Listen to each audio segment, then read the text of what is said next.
but that's how I know it's right. But you won't feel the pain alone, no. Every inch of me is hurting and I just wanna leave it all behind. Yeah, I'm breaking up with you tonight. Yeah, you know it's hard to say. Yeah, you know we're not okay. I can see it in your face. We became a lonely place. Yeah, goodbye so long, my dear love. Love is forgotten, so I'm moving on. Goodbye so long, my dear friend. We did our best until the very end. Goodbye so long, my dear love. My dear love, love is forgotten, so I had to move. Goodbye so long, my dear friend. Yeah, yeah. We did our best until the very end. But goodbye so long, my dear love.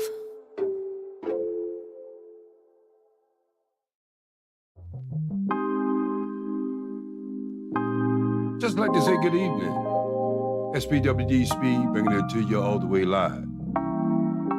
Call this a weekend never feel the vibe. way I 95 degrees in the shade. You don't know if my You know, love just is like this. real. Baby, listen, I know it's been a tell me, while, here's the deal. When you're but I'm not back. here, I'm New not computer, the same.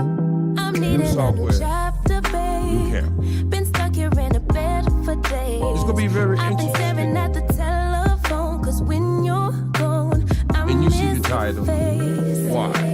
8 o'clock, body talk. How many ways? There's no need to bring Like it up. each other down. Nothing you say makes it better. Damn shame. Wreck and ball, tear apart. But I'ma get into it Issues tonight. left behind, restart. And Nothing you say you makes it understand. better. I'll try to make it. Hey, bring it right back to me, baby. No, we've been here before. Give me the real this time. No cap, no lies. It's our encore. Bring it right back to me, baby. I know my heart wants more. Give me the good this time. No cap, no lies. It's our encore. I never wanna give you up.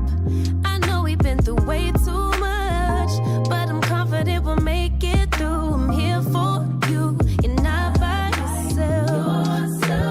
8 o'clock, body talk. There's no need to bring it up. Nothing you say makes it better. Wreck and roll, tear apart. Issues left behind, restart. Nothing you say makes it better. Bring it right back to me, baby. No, we've been here before. Give me the real this time. No cap, no lies. It's our encore. Bring it right back to me, baby.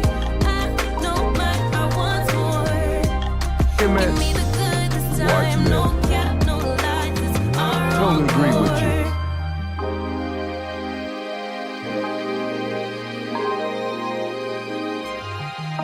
We better have it together before 225. And that's been my prediction ever since 2017. So it's here now. You're gonna see some major changes that you won't believe. I've been thinking about you. Oh yeah.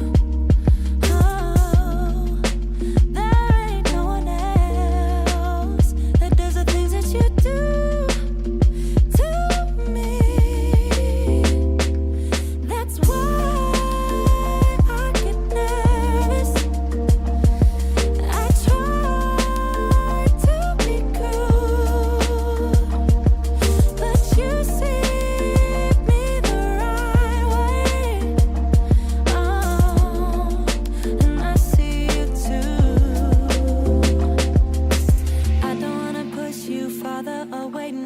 never hearing the music on my channel, or kill your mama, break your dog, kidnap your children, steal your car, break your radio. We just won't do it like that. Okay? If we're okay, babe, all I wanna ask you is, are you down for love? Are you up for someone to be together, be together? Babe, There'll be no women fashion, men fashion. We'll just talk about it.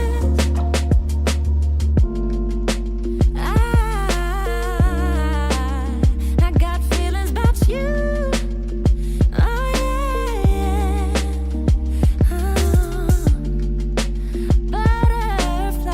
Butterflies. No, I'm Every saying time I'm that I with you. absolutely agree with you, man. Oh yeah. You're a mess. I don't wanna push you farther away, no. I don't wanna play no games. I just wanna call, see if we're okay, babe. All I wanna ask you is, Really, what I'm saying, I don't wanna as a push you comedian, farther away, no. I'ma say it the I way I don't wanna like it. play no games. I'm tired of I sticking just wanna points. call, see if we're okay, babe. All I wanna ask you is, are you down for love? Are you up for someone to be together, be together? Babe, I want you. I'll be the one you trust. You're all that matters, all that matters. Exactly. Are you down for love? Are you down? You up for someone to be together? I wanna be together. Babe, I want you. I'll be the one you trust. You're all that matters, all that matters to me. There would always be naysayers.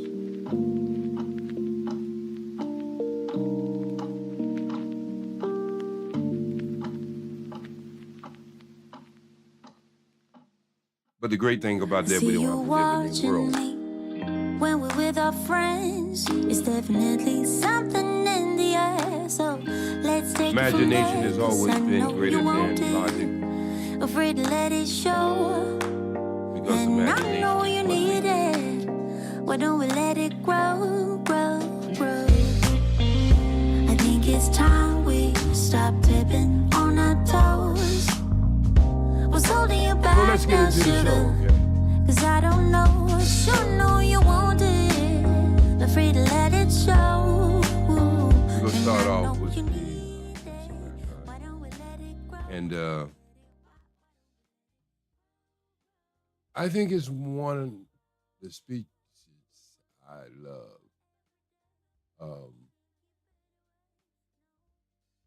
Done so many years ago, but I think you get the drift of it. And I think number one can say it better than he can. And we'll let you go with that, okay? All right? Let's see.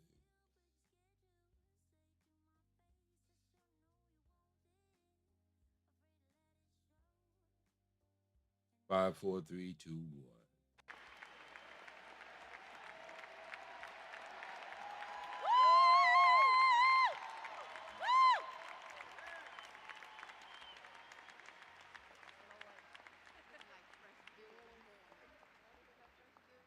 In the name of Allah, the Beneficent, the Merciful,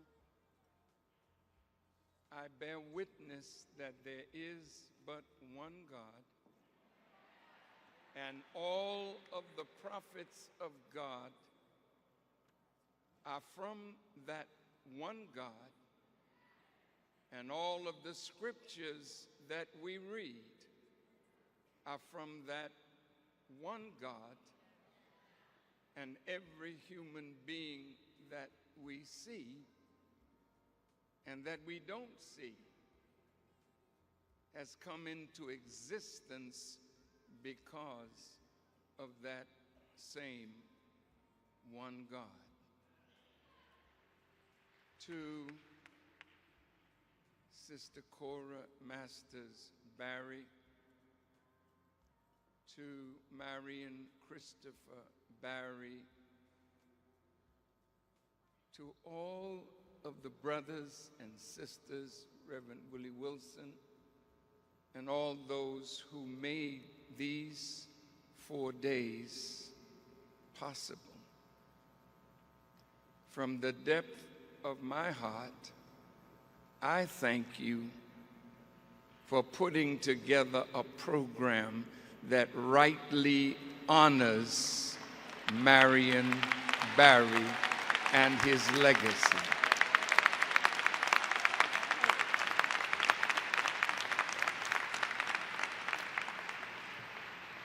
A life ends,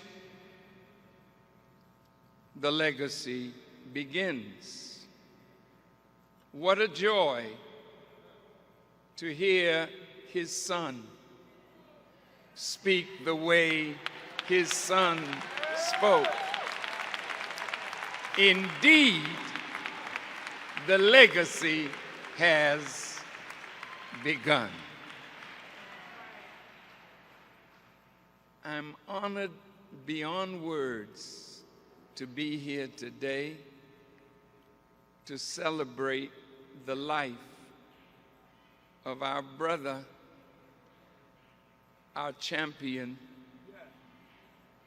our mayor, but not just a local figure, but a man whose work was both national Mr. Tyrone and international. Church in the house.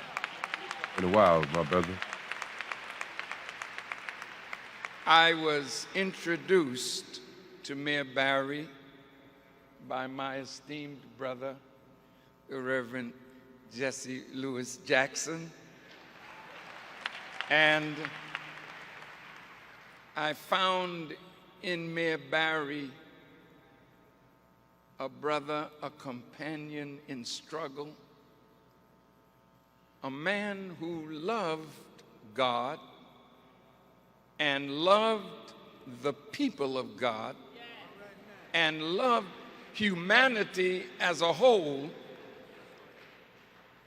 And sometimes, my dear Christopher, Dad wasn't always there,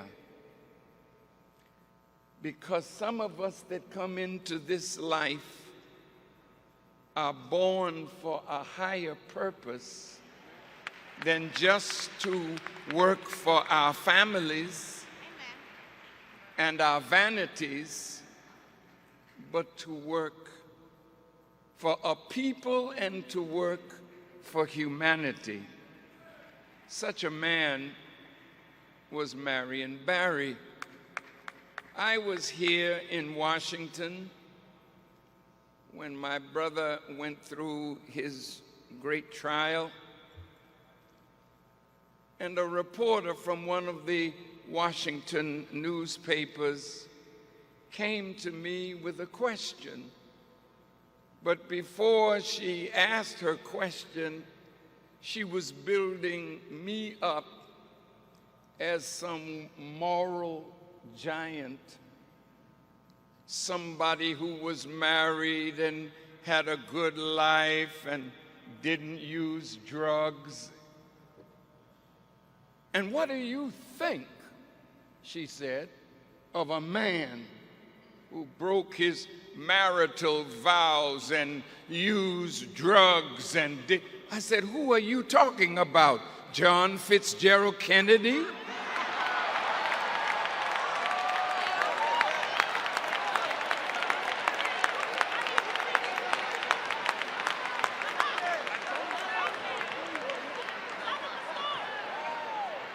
Now,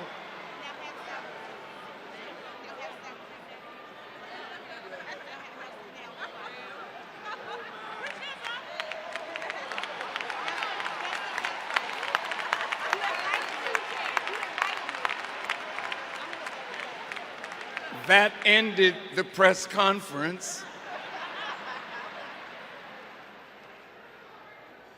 It is not right or moral to speak of the dead in an unkind way. I only raised that for those who like to talk about our deficiencies while they hide the wickedness of their own leaders that have been over us and over the world.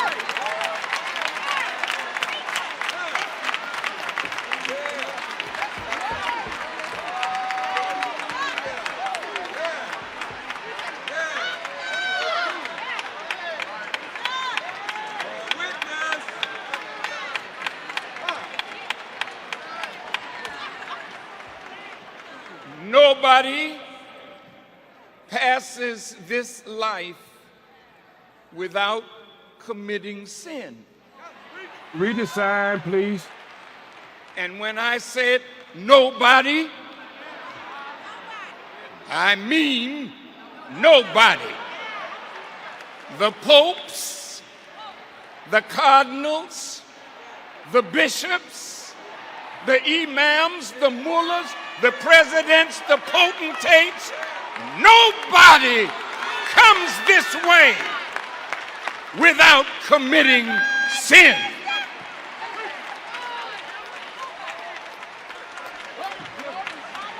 I am a sinner. And if I did not commit sin, I would not need the mercy, the beneficence, the forgiveness of God.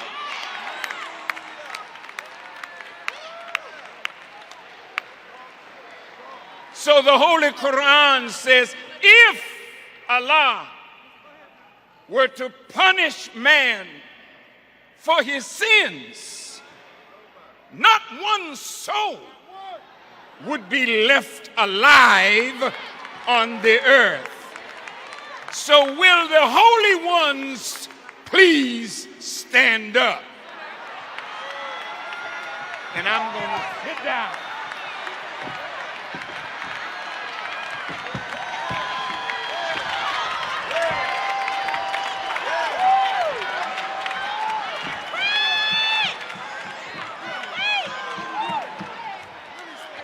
This is no time for grief and sadness. This is a time for joy and gladness and thanksgiving for the life that God sent our way that made life better for so many people in this city, in Memphis, in the South, in the North.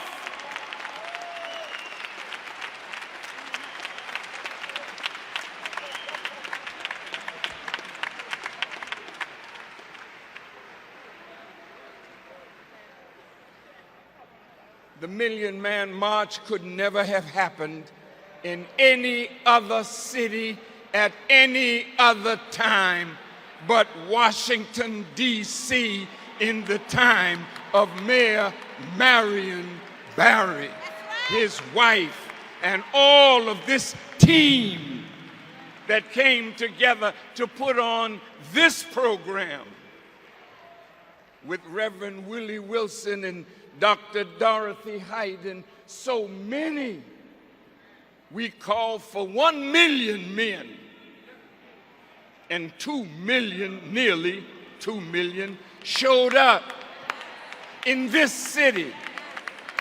Mayor Barry was a principal helper in that effort. 25,000 orphans found a home after that march. 1.3 million new voters came on the voter roll after that march. Derelict fathers and husbands went back to their wives and families and tried to make a new start. But in this world, when you do good for the masses, you are not loved by those who suck the blood of the masses to maintain their wealth, influence, and power. I'm going to close now.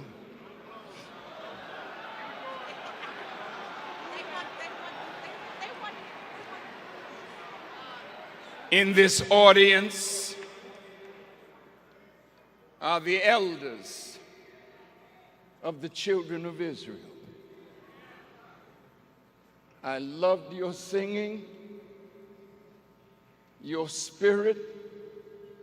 You prove that you are the people of God, worthy for us to live for and worthy for us to give our lives for. The young people are rising all over America because somebody sowed some seeds out there that are germinating. The Bible says, cast your bread upon the waters, and after many days, you'll see it coming back to you. Thank you, Reverend Jackson. Thank you, Dr. King. Thank you, Malcolm X. Thank you, Elijah Muhammad. Thank you for all of those who went before us, because we could not be where we are if it were not for those who went before us. It is on the shoulders of yesterday that Barack has a today.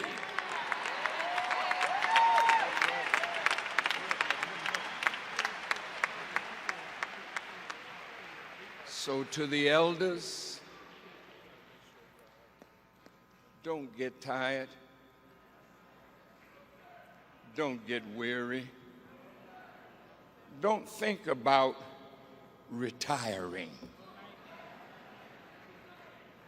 A lion, as long as it has teeth, does not retire. A lion will continue to hunt until death overtakes it. There's a lion asleep in Judah who will wake him. Pussycats cannot arise lions. It takes lions who roar to awaken a lion that has been trained to think he's a pussycat. Now, Martin King, on the last night of his life, and I have to say this as a follower of the Honorable Elijah Muhammad, I grew to love Dr. King more in death than I ever appreciated him in life. And it is a grave injustice to narrow that man's life down to some cheap words. I have a dream. They did not kill our brother because he had a dream. They killed him because he was on an evolutionary path of growth and development. And if you hear the final words that he spoke, you would know why they assassinated him. But he said, I'm not fearing any man. That's our problem. We're fearing men. And that's what chokes us When we meet the adversary, we talk with garbled speech because we want to win friends rather than tell the truth that justice may come.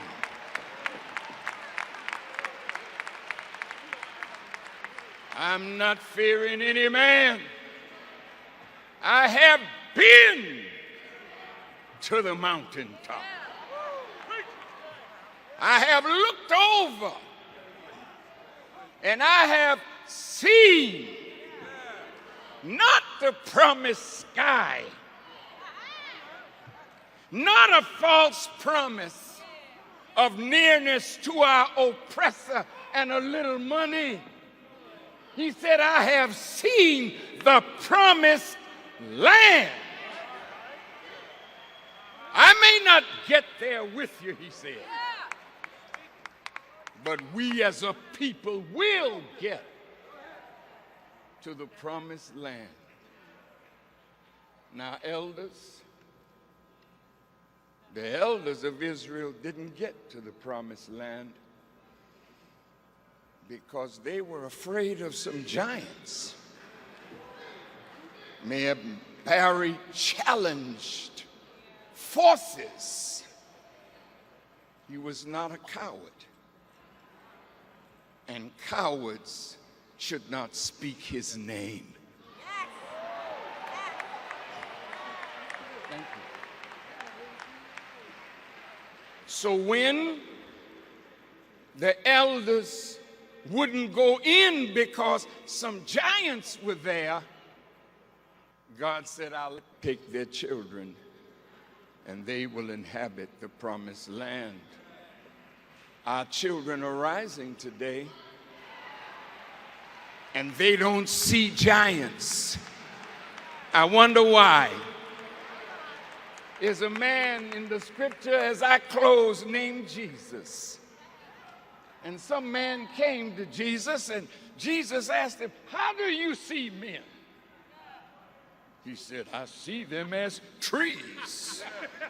Jesus knew the man wasn't seeing right.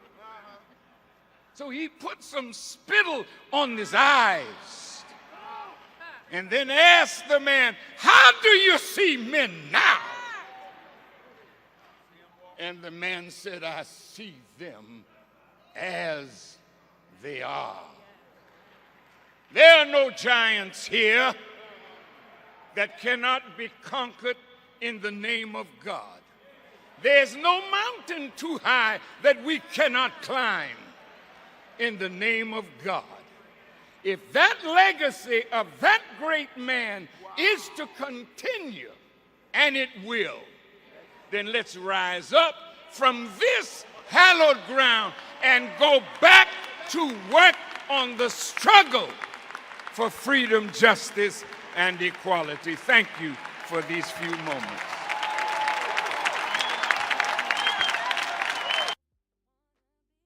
That was the Honorable Minister Louis Farrakhan. We got Malcolm X coming up next. And yes, it's been a long time, my sister. And I had to work out some personal things. I had some family members, I should say siblings, that made their journey. And so I wanted to reevaluate what I was trying to do for the last 15 years on Facebook and YouTube. And I just going to spend more time on my own channel, not fussing with anyone. I'm just trying to strive with the people who understand what I'm trying to do. And so we got Malcolm X coming up next, and we'll be talking about why in this time that so many people are spending so much energy, and I'm speaking of black people, to tear each other down over this internet wave. Now, I know when I was coming up in the 60s and the 70s, we hated the way the news presented us all over the world. And I have to say that we are doing a much better job in tearing our community up than any news cycle. Over these waves of internet and people are making money, and I don't have a problem with people chasing the bag, making money, but not at the expense of black people. And I didn't come here to be popular. I really didn't. I worked in Hollywood for 35 years. If I want to do that, I can go back to Hollywood. I was on my way. But I would have to say this much, though. What we are doing to each other, it reminds me of a brother who said it a long time ago. Black people act like prisoners. They don't turn against the guards. They don't turn against the warden. They turn against each other. And that's what I've been seeing pretty much for the last 7, 8, 9 years on these YouTube streets. SPWD speed, 9:43, West Coast time. And it should be, I guess, 12:43 East Coast time. Midwest, we won't worry about it because kind of like stuck in the middle, you know what I mean? So I'm going to play a couple pieces of music, and then I'm going to come back. We go see what Malcolm X, what he thought about this whole situation. And if you have questions or anything, you can put them in the chat. As you know, at this moment, I don't do panels because I think panels bring confusion. And I like the elders to speak just to let the young people know that the things that y'all are speaking about ain't nothing new in the sun. Relationships, all kinds of ships, jobs, employment, money has always been part of our discussion as a resolution of our problem. So, give me a minute and or two. Just listen to Bishop.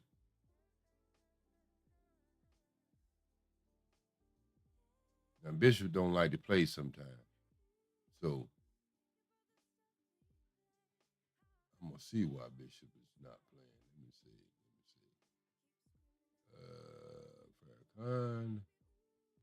Open up the door and turn them loose. Come on! First, I want to thank God for the blood running warm in my veins. Yeah! I thank God for my life, health, and strength. I got a sound mind, I'm not insane. Come on! I ain't gonna preach too long. I ain't gonna take the service too far. My sermon this morning, hell to the no, no, no. Come on. Hell no, to the no, no, no. Yeah, to the no, hell to the no, to the no, no, no. Listen, Sister Anna, Sister Ruth, make sure that everybody get a seat. Come on, y'all. Sister Lily may go back in the kitchen, cause when I get through, I need to eat. I mustn't fix me collard greens and cornbread and rice, chicken breast, oxtails on the side. That's what I'm talking about. Deacon Underwood, get my Bentley ready, cause when I get through, I need a ride. Come on! Dr. West, count the money, come back and tell us what you raised. We had to find another deacon. I got some people there looking for some blessing. First, God got to get the praise. Come on, y'all. See, there's an old saying, when the praises go up, you get the blessing coming down. I got some people in the church, God Almighty, look at them, they messing around. Come on. Woo. Hell no, to the no, no, no. Hell to the no, hell to the no, to the no, no, no. Listen, I got people in the church smoking weed, drinking whiskey, they drinking a lot of gin. What you say? I got the preacher with the night prayer meeting, talking about can I give it amen. Come on. Early Sunday morning, about 10:15. Yeah. I got some people, they coming off the street, God Almighty, look at them, they strolling in. They need help. They laying at the altar, they confess to sin, their sin. Come on, wait. Time to see them Monday morning, they doing the same thing again. Hypocrite. Hell no. Come on. To the no, no, no. Hell to the no, hell to the no, to the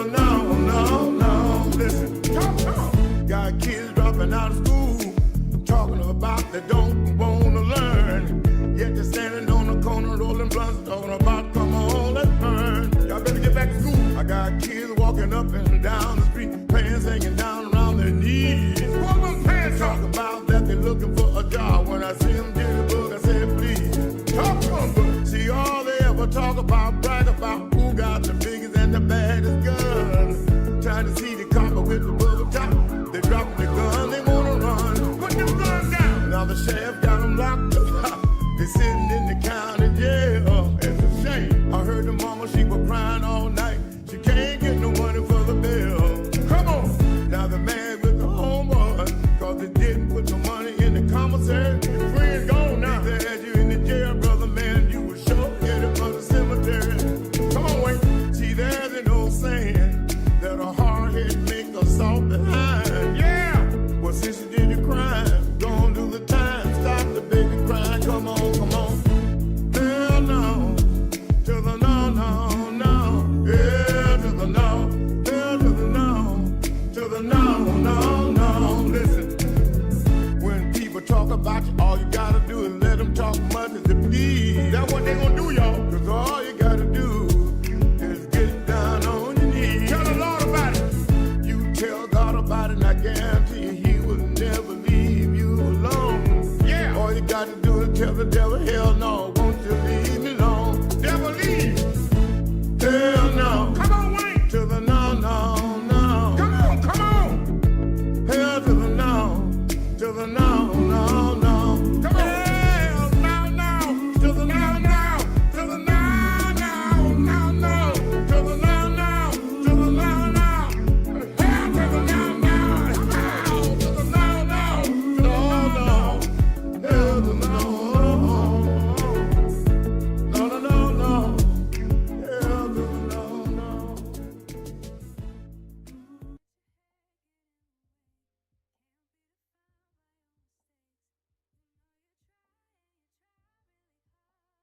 I don't know how many you all have been keeping up with this case. Thug, YS, whatever. But it shows you, this case, if you really look at it, it shows you how the government get down. They lie. They present a case. If you can't afford a lawyer, you might speak to your lawyer 5 minutes before you go in the courtroom.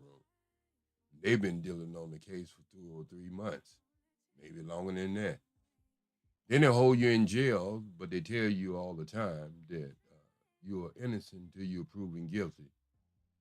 Why are you locking up an innocent man then if he's innocent? So it just shows you that we are living in a time that we're not even speaking up what's going on.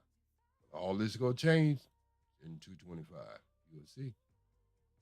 But anyway, we got Malcolm X coming up in a couple more minutes. And just wanted to play a little music before Malcolm, because Malcolm really go into the past and the future. So just stick around. You ain't got nothing else to do. East Coast, 12 o'clock. Damn near going on 1. And so I know most of you at home just sitting back, relaxing, and enjoying yourself. This is SPWD Speed, better known as the Ghost OG, bringing it to you all the way live, just for you and myself too. All right.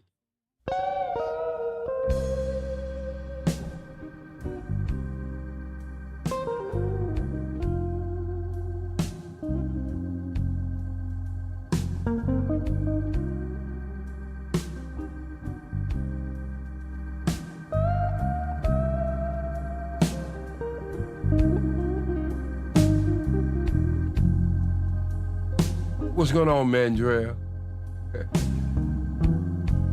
Lady Nova.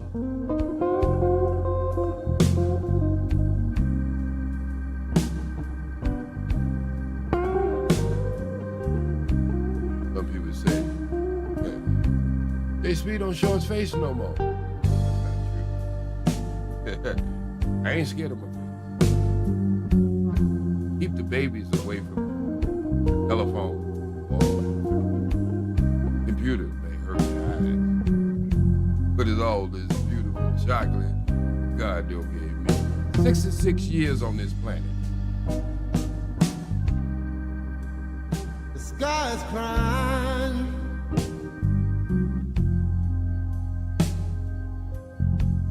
Can't you see the tears roll down the street?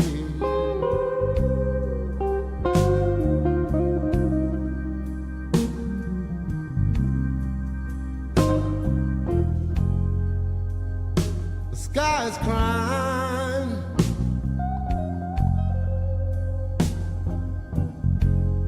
Can't you see the tears roll down the street?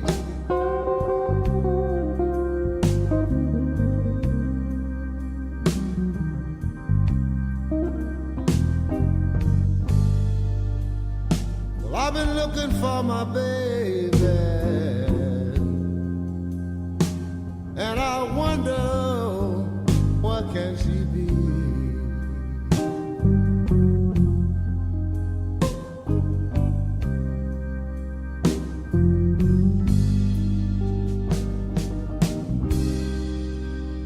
I saw my baby early one morning.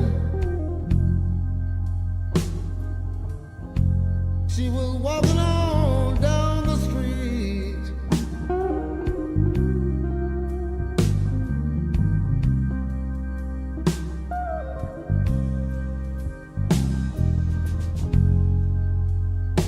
I saw my baby early one morning.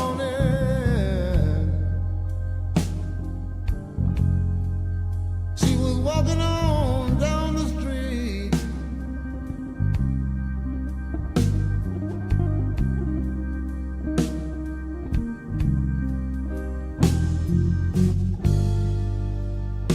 You know it hurt me so bad, y'all. It made my poor heart skip a beat.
That's the lovely sounds of Mr.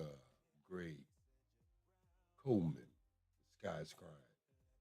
SPWD Speed. Speaking to you from the East Coast. We hours in the morning time, but you know I'm on the West Coast. We got Malcolm X coming up in about 30 seconds. And it's one of the speeches that I love of how he delivered this speech. If you have any questions or suggestions or about this show tonight, please put them in the chat. And time to time, I'll go through them and I'll look at them, and because I really want to know what you think is what is the problematic of black people who just seem not to be able to tear each other down day to day, 24/7. You go on all the black contents. Go on them if you think I'm lying. You've been there. Most of y'all been there. Seen some of the titles and seen. Most all of it is just to tear our community down. And we know a great mass of black people in this country are not doing bad things. They're just trying to live from day to day, raise their children, live their life. And yes, we got some bad apples. And yes, we got relationship problems. But I don't see that many solutions. I just see a lot of people yakety yak, not moving forward as far as solution. And I think that's a damn shame, because a lot of these guys are making y'all pay good money to destroy you, and we call that self-destruction, suicide. So I'm just wondering, will they do that type of content if y'all don't pop up on their shows? I don't think they would do that kind of content if y'all don't buy into it. So there's problems on two ends. I guess the calendar is burning on two ends. If y'all don't help them promote that, they won't promote that. Because if they money driven, they gonna go where they can get the most value for their bang.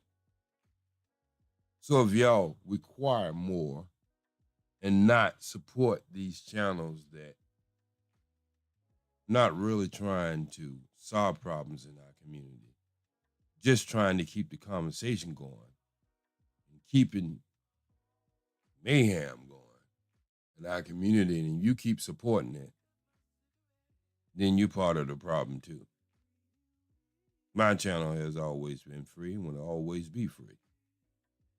All my channels, all 7 of them, and the ones I had before these that got destroyed.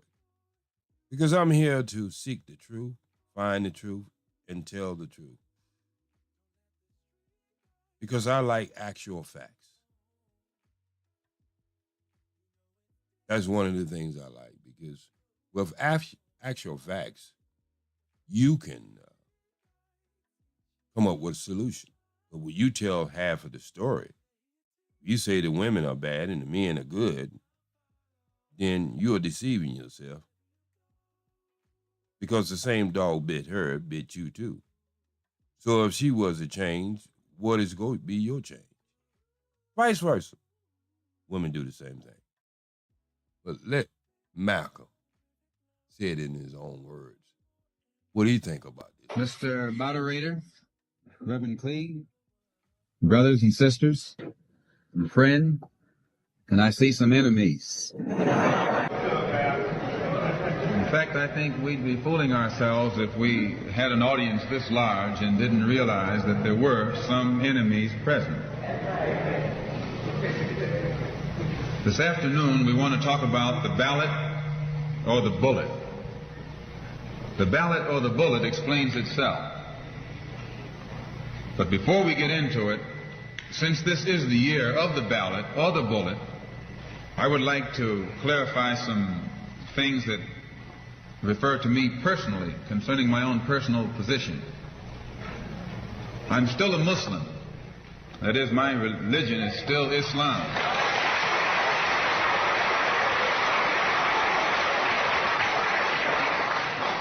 My religion is still Islam. I still credit Mr. Muhammad for what I know and what I am. He's the one who opened my eyes. And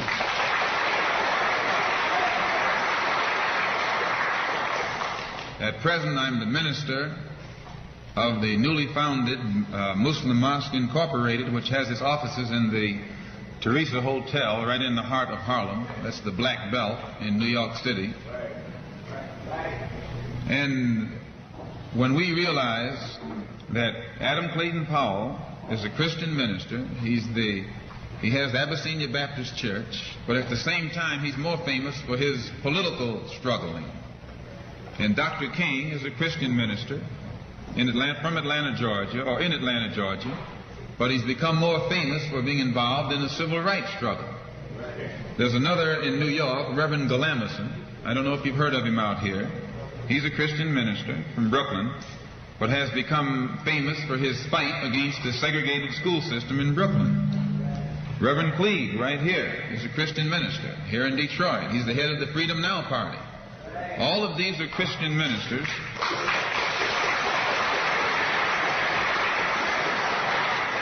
All of these are Christian ministers, but they don't come to us. Good to see you, O'Shea Lennon. They come to us as fighters in some other category. I'm a Muslim minister. Long time, my They are brother. Christian ministers. I'm a Muslim minister. And I don't believe in fighting today in any one front, but on all fronts.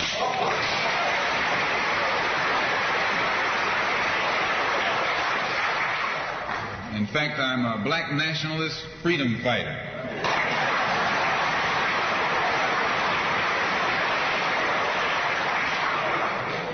Islam is my religion, but I believe my religion is my personal business.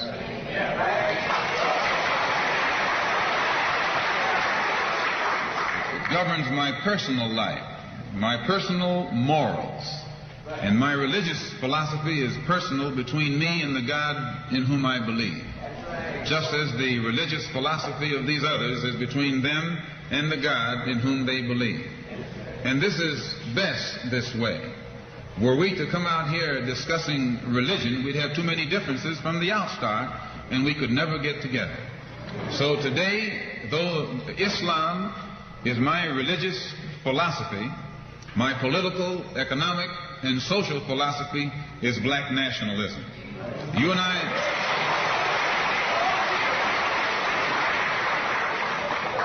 As I say, if we bring up religion, we'll have differences, we'll have arguments, we'll never be able to get together. But if we keep our religion at home, keep our religion in the closet, keep our religion between ourselves and our God, but when we come out here, we have a fight that's common to all of us against the enemy who is common to all of us.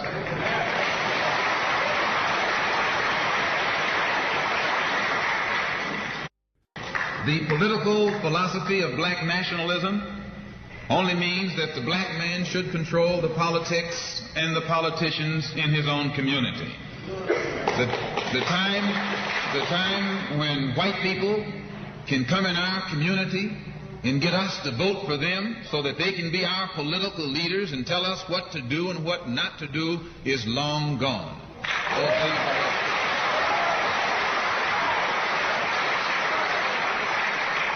By the same token, the time when that same white man, knowing that your eyes are too far open, can send another Negro into the community, and get you and me to support him so he can use him to lead us astray, those days are long gone.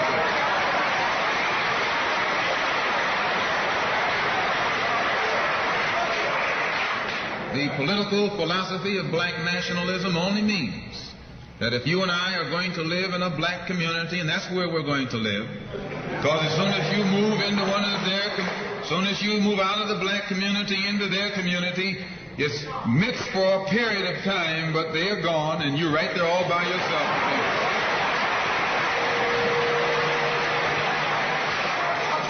We must understand the politics of our community. And we must know what politics is supposed to produce. We must know what part politics play in our lives. And until we become politically mature, we will always be misled, led astray, or deceived or maneuvered into supporting someone politically who doesn't have the good of our community at heart. So the political philosophy of black nationalism only means that we will have to carry on a political program of re-education to open our people's eyes, make us become more politically conscious, politically mature. And then we will, whenever we get ready to cast our ballot, that ballot will be cast for a man of the community who has the good of the community at heart.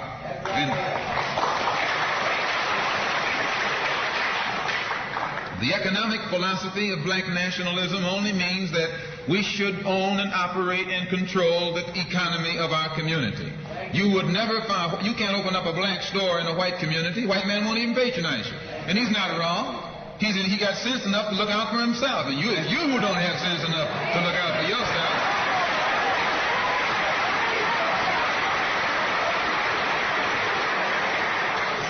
The white man is too intelligent to let someone else come and gain control of the economy of his community. But you will let anybody come in and control the economy of your community. Control the housing, control the education, control the jobs, control the businesses under the pretext that you want to integrate. No, you're out of your mind.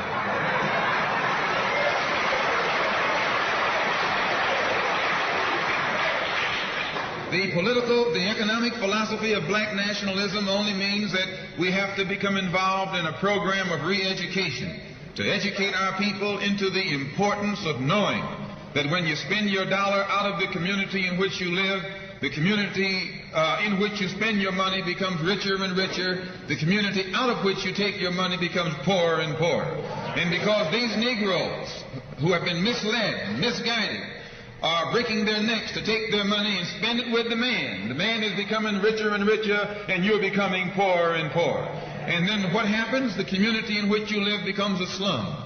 It becomes a ghetto. The conditions become run down. And then you have the audacity to complain about poor housing in a run-down community. Why, you run it down yourself when you take your dollar out.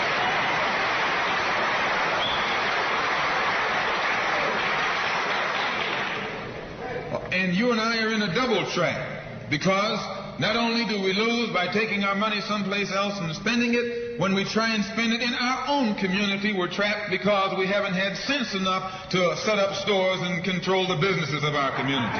The man who's controlling the stores in our community is a man who doesn't look like we do. He's a man who doesn't even live in the community. So you and I, even when we try and spend our money in the block where we live or the area where we live, we're spending it with a man who, when the sun goes down, takes that basket full of money in another part of the town.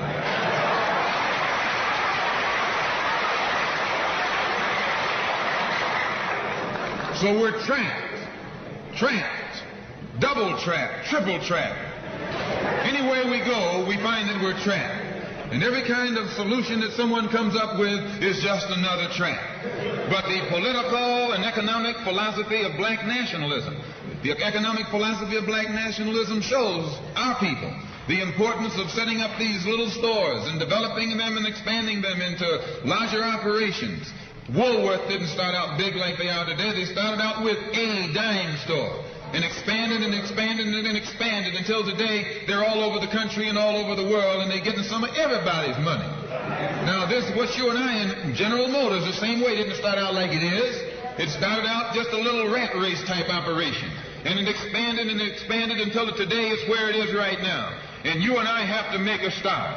And the best place to start is right in the community where we live.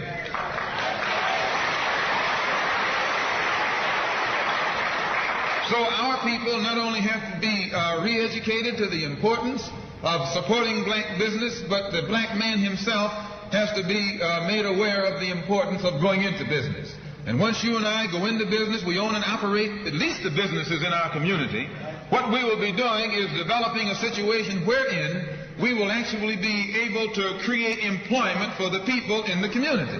And once you can create some employment in the community where you live, it will eliminate the necessity of you and me having to act ignorantly and disgracefully boycotting and picketing some cracker someplace else trying to beg him for a job.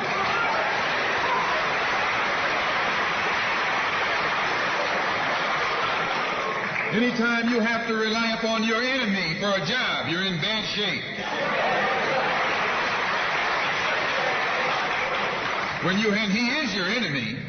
Anytime, you wouldn't be in this country if some enemy hadn't kidnapped you and brought you here.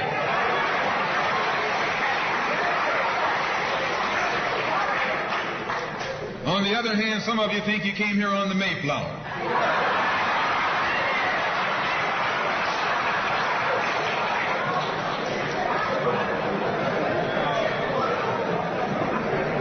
So as you can see, brothers and sisters, today, this afternoon, it's not our intention to discuss religion.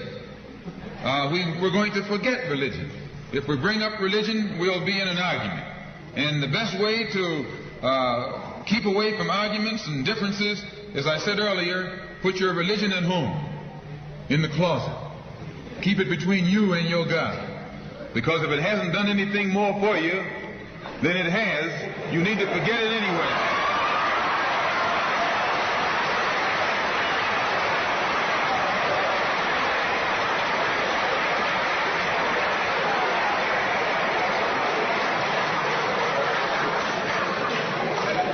Whether you are a Christian or a Muslim or a nationalist, we all have the same problem. They don't hang you because you're a Baptist, they hang you because you're black.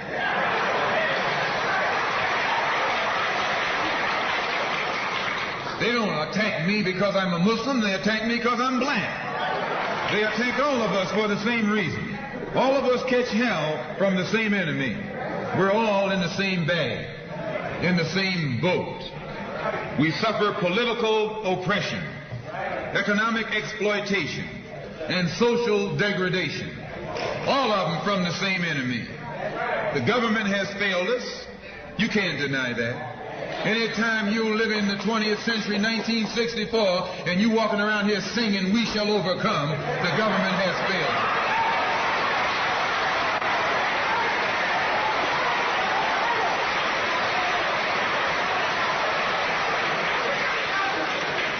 This is part of what's wrong with you. You do too much singing.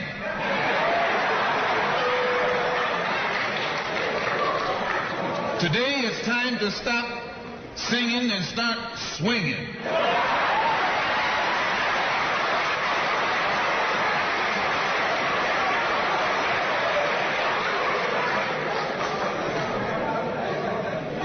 You can't sing up on freedom, but you can swing up on some freedom.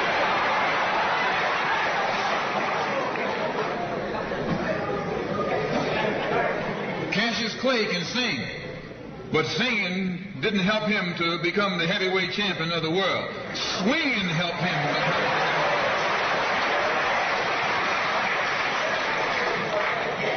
So this government has failed us. The government itself has failed us. And the white liberals who have been posing as our friends have failed us. And once we see that all these other sources to which we've turned have failed, we stop turning to them and turn to ourselves. We need a self-help program, a do-it-yourself philosophy, a do-it-right now philosophy, it's already too late philosophy. This is what you and I need to get with. And the only way we're going to solve our problem is with a self-help program. Before we can get a self-help program started, we have to have a self-help philosophy. Black nationalism is a self-help philosophy. What's so good about it, you can stay right in the church where you are and still take black nationalism as your philosophy. You can stay in any kind of civic organization that you belong to and still take black nationalism as your philosophy. You can be an atheist and still take black nationalism as your philosophy. This is a philosophy that eliminates the necessity for division and argument. Because if you're black and you're not thinking black at this late date, well, I'm sorry for you. Once you change your philosophy, you change your thought pattern. Once you change your thought pattern, you change your attitude. Once you change your attitude, it changes your behavior pattern. And then you go on into some action. As long as you got a sit-down philosophy, you'll have a sit-down thought pattern. And as long as you think that old sit-down thought, you'll be in some kind of sit-down action. They'll have you sitting in every way. It's not so good to refer to what you're going to do as a sit-in. Then right there, castrates you. Right there, it brings you down. What goes with it? Think of the image of someone sitting. An old woman can sit. An old man can sit. A chump can sit. A coward can sit. Anything can sit. Well, you and I have been sitting long enough, and it's time today for us to start doing some standing and some fighting to back that up.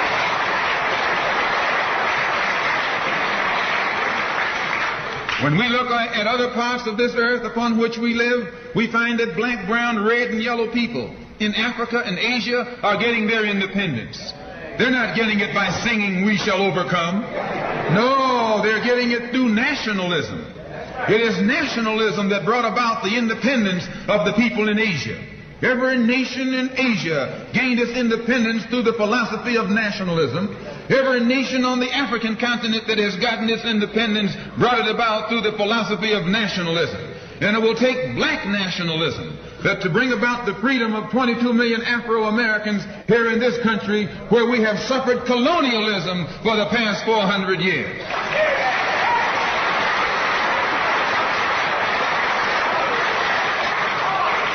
America is just as much a colonial power as England ever was. America is just as much a colonial power as France ever was. In fact, America is more so a colonial power than they, because she's a hypocritical colonial power behind it.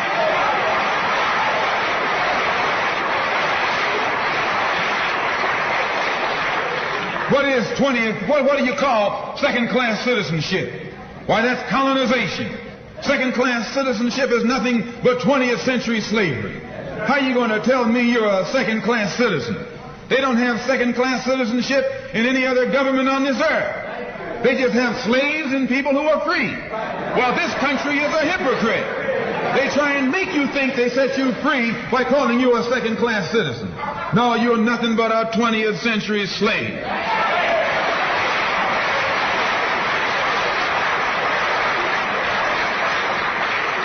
Just as it took nationalism to remove colonialism from Asia and Africa, it'll take black nationalism today to remove colonialism from the backs and the minds of 22 million Afro-Americans here in this country.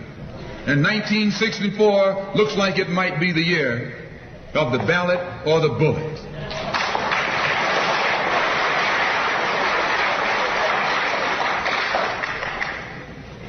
Why does it look like it might be the year of the ballot or the bullet? Because Negroes have listened to the trickery and the lies and the false promises of the white man now for too long. And they're fed up. They've become disenchanted. They've become disillusioned. They've become dissatisfied. And all of this has built up frustrations in the black community that makes the black community throughout America today more explosive than all of the atomic bombs the Russians can ever invent. Whenever you got a racial powder keg sitting in your lap, you're in more trouble than if you had an atomic powder keg sitting in your lap. When a racial powder keg goes off, it doesn't care who it knocks out the way. Understand this, it's dangerous. And in 1964, this seems to be the year. Because what can the white man use now to fool us? After he put down that march on Washington, and you see all through that now, he tricked you, had you marching down to Washington. Yes, had you marching back and forth between the feet of a dead man named Lincoln and another dead man named George Washington, singing "We Shall Overcome."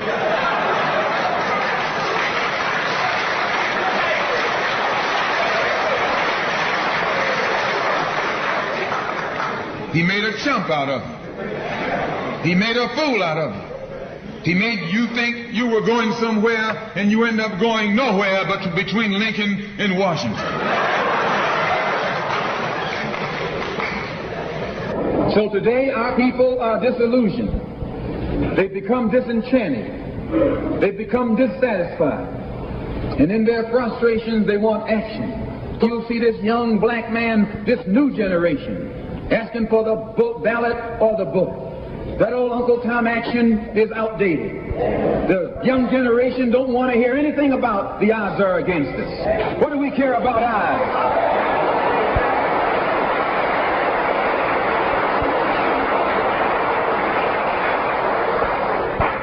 When this country here was first being founded, there were 13 colonies. The whites were colonized. They were fed up with this taxation without representation. So some of them stood up and said, liberty or death. Though I went to a white school over here in Mason, Michigan. The white man made the mistake of letting me read his history books. He made the mistake of teaching me that Patrick Henry was a patriot and George Washington wasn't nothing nonviolent about old Pat or George Washington. Liberty or death was what brought about the freedom of whites in this country from the English.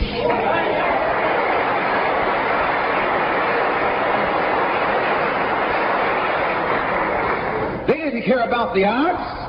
Why, they faced the wrath of the entire British Empire. And in those days they used to say that the British Empire was so vast and so powerful when the sun would never set on it. This is how big it was. Yet these 13 little scrawny states, tired of taxation without representation, tired of being exploited and oppressed and degraded, told that big British Empire, liberty or death. And here you have 22 million Afro-Americans, black people today, catching more hell than Patrick Henry ever saw.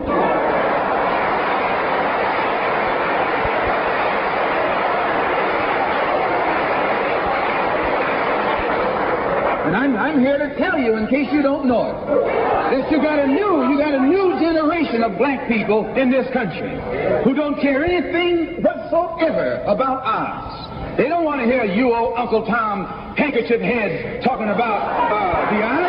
No.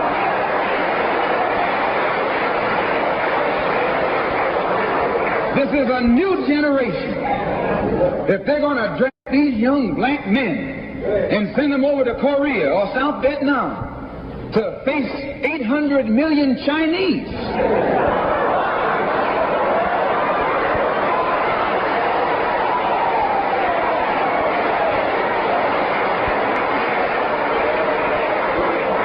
If you're not afraid of those odds, you shouldn't be afraid of these odds.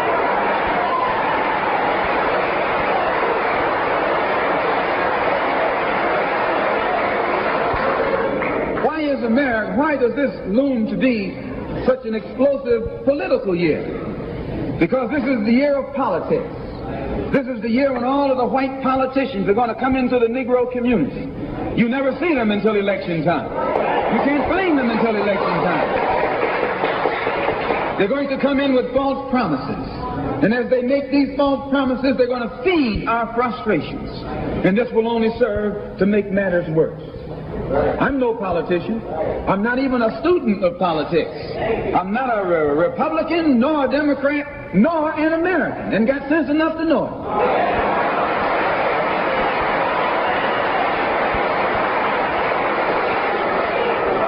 I'm one of the 22 million black victims of the Democrats.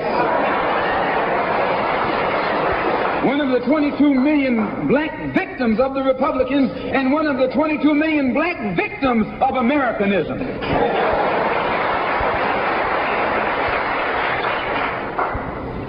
And when I speak, I don't speak as a Democrat or a Republican. I speak as a victim of America's so-called democracy. You and I have never seen democracy. All we've seen is hypocrisy.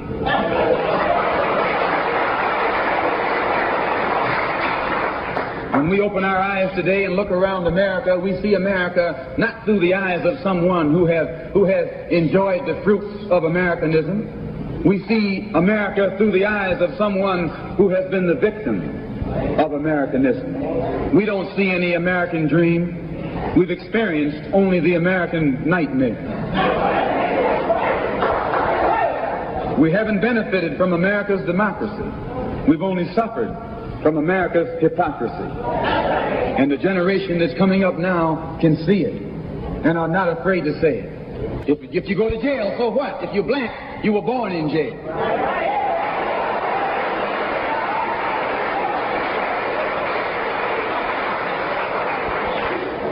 If you black, you were born in jail. In the North as well as the South. Stop talking about the South. Long as you south of the Canadian border, you're South.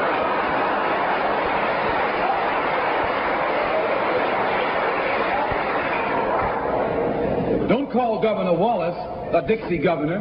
Romney is a Dixie governor.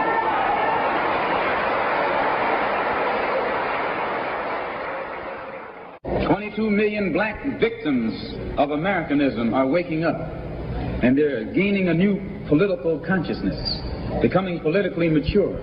And as they develop this political maturity, they're able to see the recent trends in these political elections. They see that the whites are so evenly divided that every time they vote, the race is so close they have to go back and count the votes all over again. And which means that any block, any minority that has a block of votes that stick together is in a strategic position. Either way you go, that's who gets it. You're in a position to determine who'll go to the White House and who'll stay in the doghouse. You're the one who has that power. You can keep Johnson in Washington, D.C., or you can send him back to his Texas cotton patch.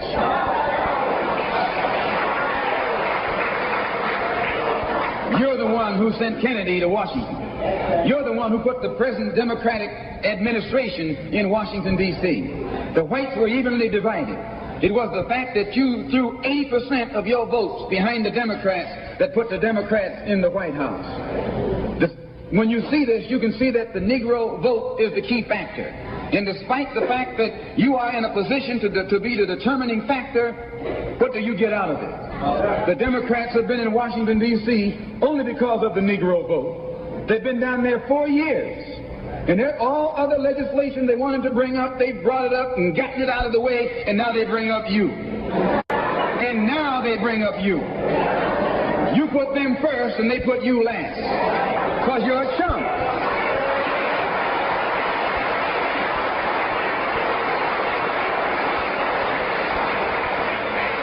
A political chump.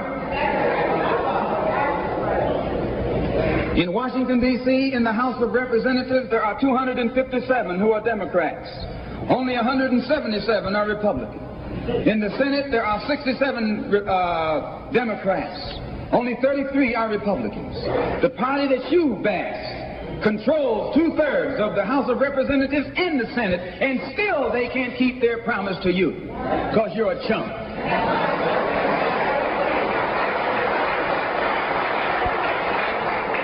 Anytime you throw your weight behind a political party that controls 2/3 of the government, and that party can't keep the promise that it made to you during election time, and you're dumb enough to walk around continuing to identify yourself with that party, you're not only a chump, but you're a traitor to your race.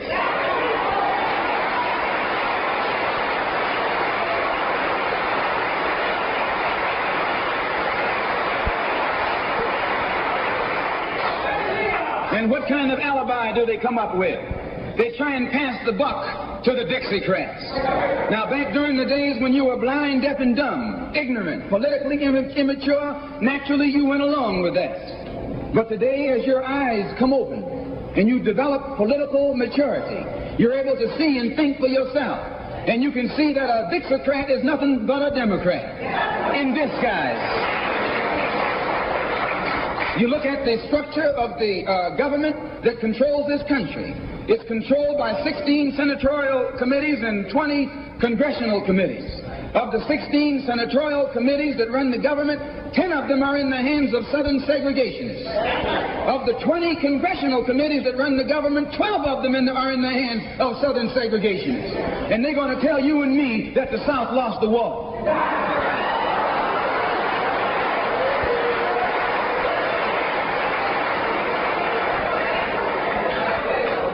Today are in the hands of a government of segregationists, racists, white supremacists, who who belong to the Democratic Party but disguise themselves as Dixiecrats. A Dixiecrat is nothing but a Democrat. Whoever runs the Democrats is also the father of the Dixiecrats. And the father of all of them is sitting in the White House.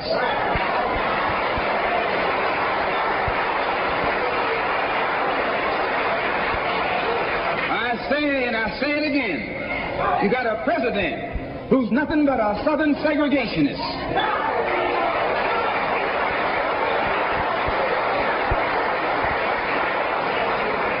From the state of Texas. They'll lynch you in Texas as quick as they'll lynch you in Mississippi.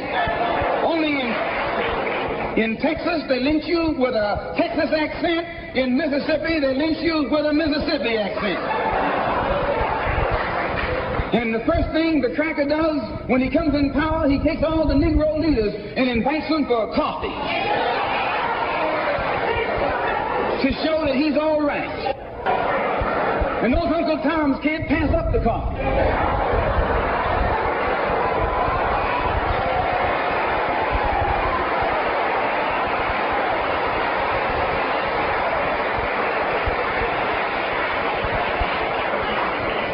They come away from the coffee table telling you and me that this man is all right. Because he's from the South. And since he's from the South, he can deal with the South. And look at the logic that they're using. What about Eastland? He's from the South. Make him the president.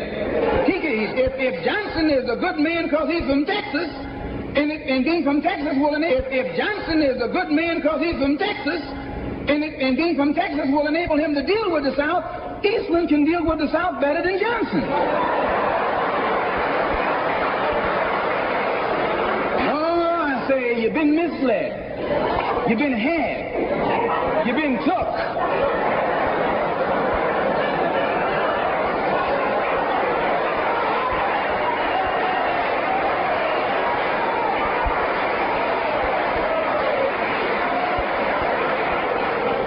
In Washington a couple of weeks ago while the senators were filibustering, and I noticed in the back of the Senate a huge map, and on this map it showed the distribution of Negroes in America. And surprisingly, the same senators that were involved in the filibuster were from the states where there were the most Negroes.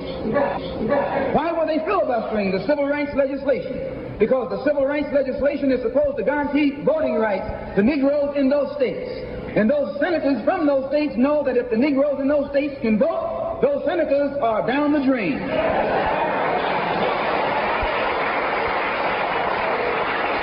The representatives of those states go down the drain. And in the Constitution of this country, it has a stipulation wherein whenever the rights, the voting rights of people in a certain district are violated, then the representative who's from that particular district, according to the Constitution, is supposed to be expelled from the Congress. Now, if this particular aspect of the Constitution was enforced, why, you wouldn't have a cracker in Washington, D.C.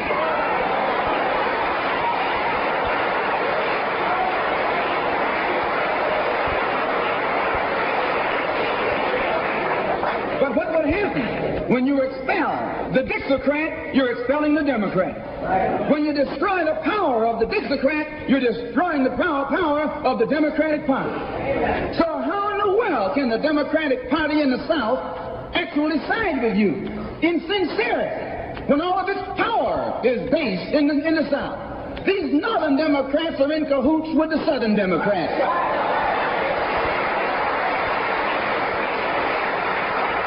They're playing a giant con game, a political con game. You know how it goes. One of them comes to you and make believe he's for you. And he's in cahoots with the other one that's not for you. Why? Because neither one of them is for you. But they got to make you go with one of them or the other. So this is a con game. And this is what they've been doing with you and me all these years. First thing Johnson got off the plane, when he became president, he asked, "Where's Dickie?" You know who Dickie is? Dickie is old Southern cracker Richard Russell. Look here. Yes. Lyndon B. Johnson's best friend is the one who is who's heading the forces that are filibustering civil rights legislation. You tell me, how in the hell is he going to be Johnson's best friend?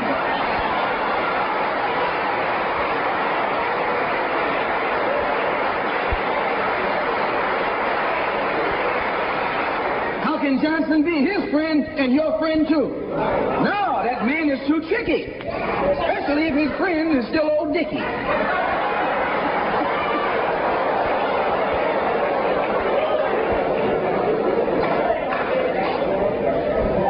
Whenever the Negroes keep the Democrats in power, they're keeping the Dixiecrats in power. This is true. A vote for a Democrat is nothing but a vote for a Dixiecrat. I know you don't like me saying that, but I'm not the kind of person who come here to say what you like. I'm going to tell you the truth whether you like it or not.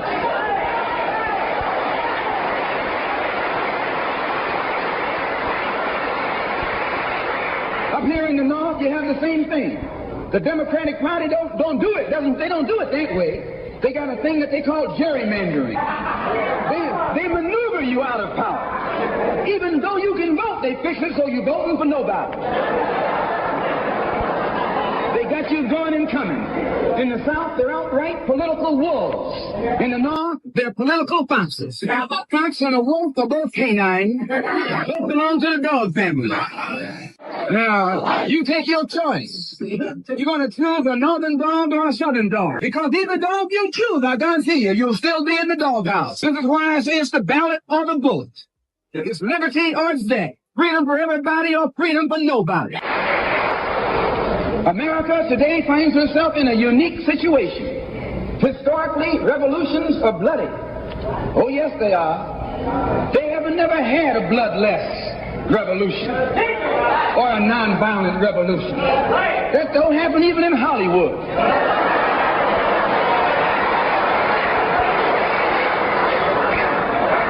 You don't have a revolution in which you love your enemy. And you don't have a revolution in which you are begging the system of exploitation to integrate you into it. Revolutions overturn systems. Revolutions destroy systems. A revolution is bloody. But America is in a unique position.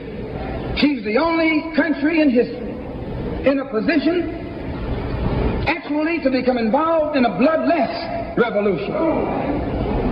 The Russian Revolution was bloody.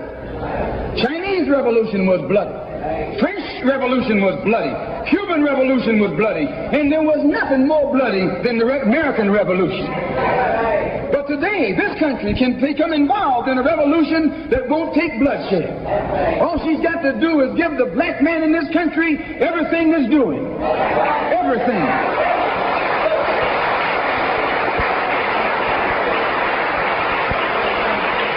I hope that the white man can see this. Because if you don't see it, you're finished. If you don't see it, you're going to become involved in some action in which you don't have a chance. And we don't care anything about your atomic bomb. It's useless. Because other countries have atomic bombs. When 2 or 3 different countries have atomic bombs, nobody can use it. So it means that the white man today is without a weapon. If you want some action, you got to come on down to earth. And there's more black people on earth than there are white people on earth.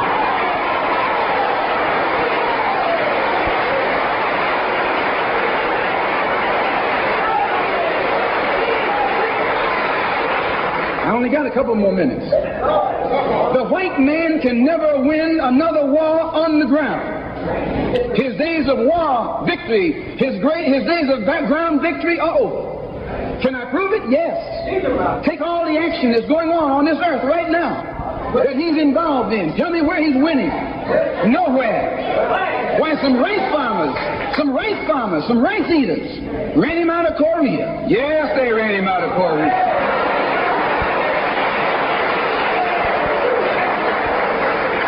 Rice eaters with nothing but gym shoes and a rifle and a bowl of rice. Took him and his tanks and his napalm and all that other action he's supposed to have and ran him across the Yalu. Why? Because the day that he can win on the ground is past. Up in French Indochina, those little peasants, rice growers, took on the might of the French army and ran all the Frenchmen. You remember Dien Bien Phu? No.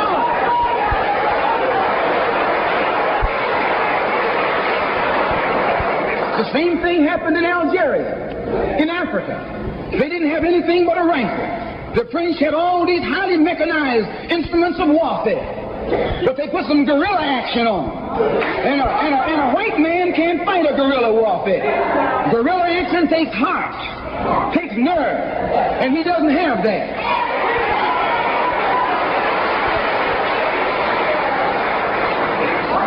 He's brave when he's got tanks. He's brave when he's got planes. He's brave when he's got bombs. He's brave when he got a whole lot of company along with him. But you take that little man from Africa and Asia, turn him loose in the woods with a blade.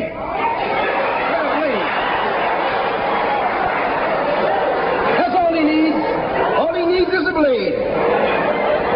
And when the sun comes down, goes down, and it's dark, it's even Steven.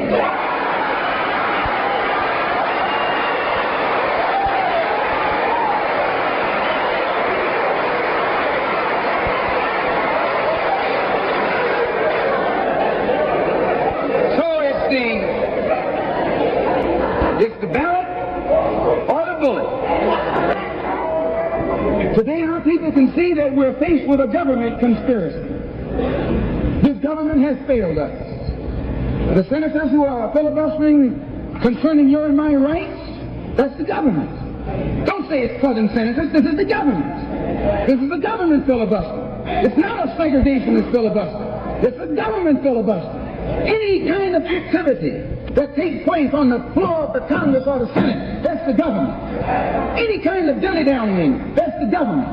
Any kind of pussyfooting, that's the government. Any kind of act that's designed to delay or deprive you and me right now of getting full rights, that's the government, that's responsible.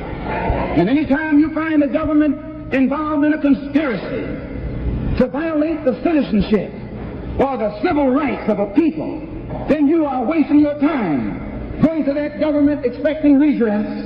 Instead, you have to take that government to the world court and accuse it of genocide and all of the other crimes that it is guilty of today.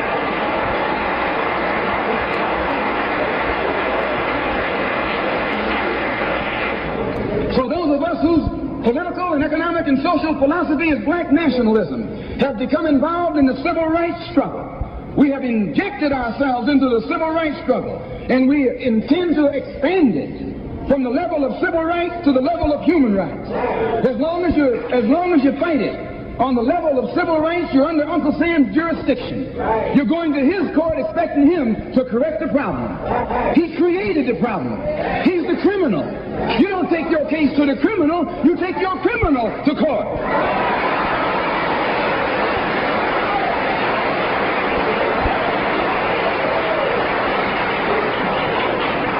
When the government of South Africa began to trample upon the human rights of the people of South Africa, they were taken to the UN. When the government of Portugal began to trample upon the rights of our brothers and sisters in Angola, it was taken before the UN. Why, even the white man took the Hungarian question to the UN, and just this week, Chief Justice Goldberg was crying over 3 million Jews in Russia about their human rights, charging Russia with violating the UN Charter because of its mistreatment of the human rights of Jews in Russia.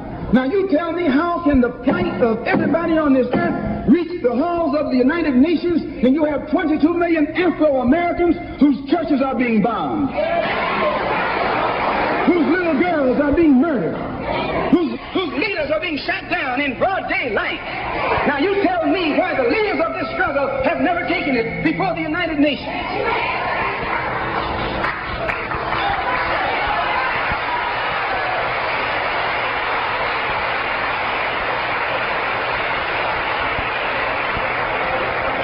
So our next move is to take the entire civil rights struggle problem into the United Nations.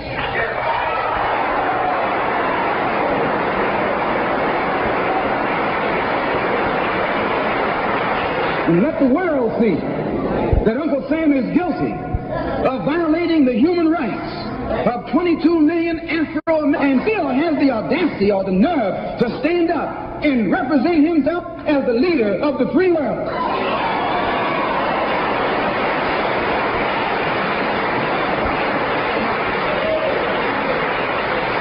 Not hypocrite.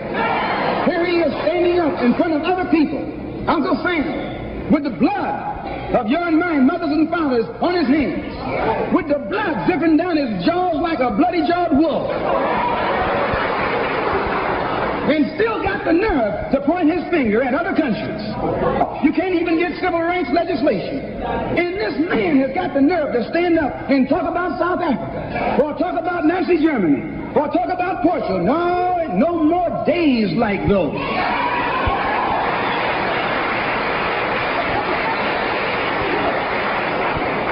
So I say in my conclusion, the only way we're going to solve it, we got to unite in unity and harmony. And black nationalism is the key. How are we going to overcome the tendency to be at each other's throats that always exists in our neighborhood? And the reason this tendency exists, the strategy of the white man has always been divide and conquer. He keeps us divided in order to conquer us. He tells you, I'm for separation and you for integration, and keep us fighting with each other. No, I'm not for separation and you're not for integration. What you and I are for is freedom.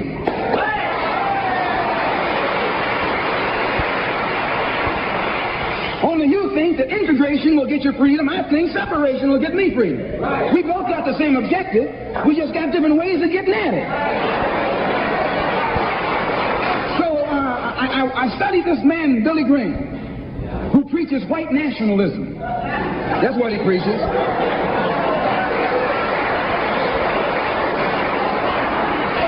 I say that's what he preaches.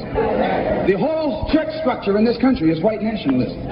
You go inside a white church, that's what they're preaching, white nationalism. They got Jesus white, Mary white, God white, everybody white. That's white nationalism.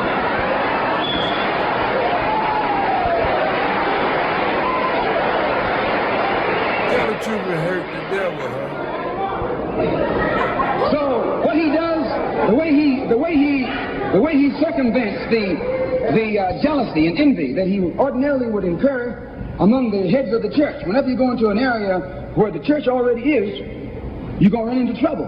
Because they got that thing, what you call it, syndicated. So they got a syndicate just like the racketeers have. I'm going to say what's on my mind because the church has already, the preachers already proved to you that they got a syndicate.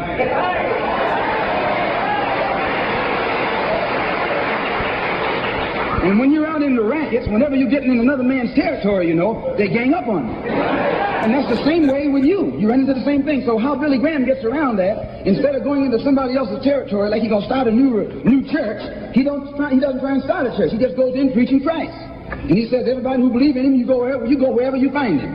So this helps all the churches, and so since it helps all the churches, they don't fight him. Well, we're going to do the same thing, only our gospel is black nationalism. His gospel is white nationalism, our gospel is black nationalism. And the gospel of black nationalism, as I told you, means you should control the politics of your community, the economy of your community, and all of the society in which you live should be under your control. And once you feel that this philosophy will solve your problem, go join any church where that's preached. Don't join a church where white nationalism is preached. Now you can go to a Negro church and be exposed to white nationalism.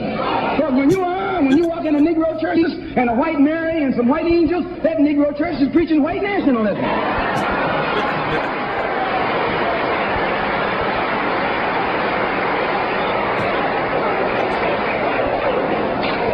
When you go to a church and you see the pastor of that church with a philosophy and a program that's designed to bring black people together and elevate black people, join that church. Join that church. If you see where the NAACP is preaching and practicing that which is designed to make black nationalism materialize, join NAACP. Join any kind of organization, civic, religious, fraternal, political, or otherwise, that's based on lifting the black man up and making him master of his own community.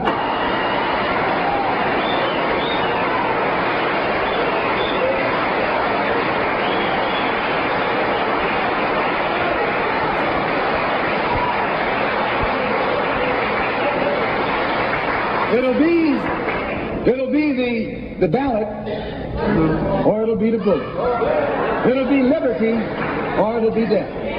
And if you're not ready to pay that price, don't use the word freedom in your vocabulary. One more thing.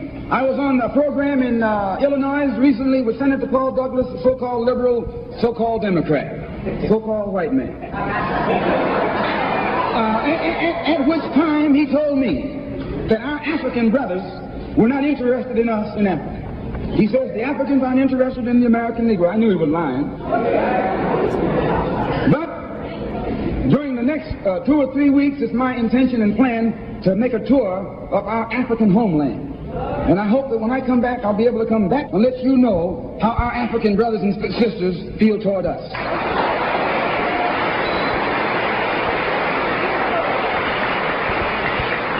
And I know before I go there that they love us. We're one. We're the same. The same man who has colonized them all these years colonized you and me too. All these years. And all we have to do now is wake up and work in unity and harmony, and the battle will be over. I want to thank the Freedom Now Party and the Goal. I want to thank Milton and Richard Henry for inviting me here this afternoon, and also Reverend Clegg. And I want them to know that anything that I can ever do at any time to work with anybody in any kind of program that is sincerely designed to eliminate the political. See, that was thank you to Malcolm, Minister Malcolm.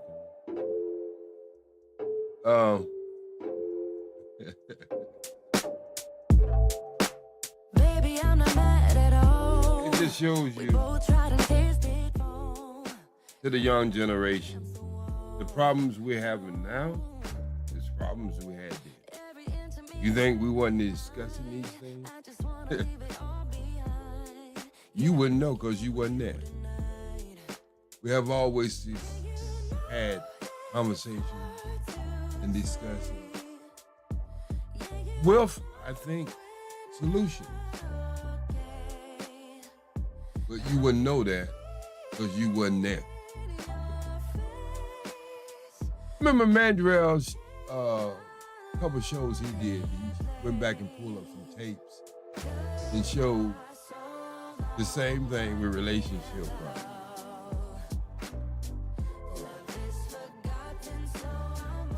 Same thing we're discussing today, but we just discuss it a different way. I think the way we discuss it now, we just fight. But the title of the show is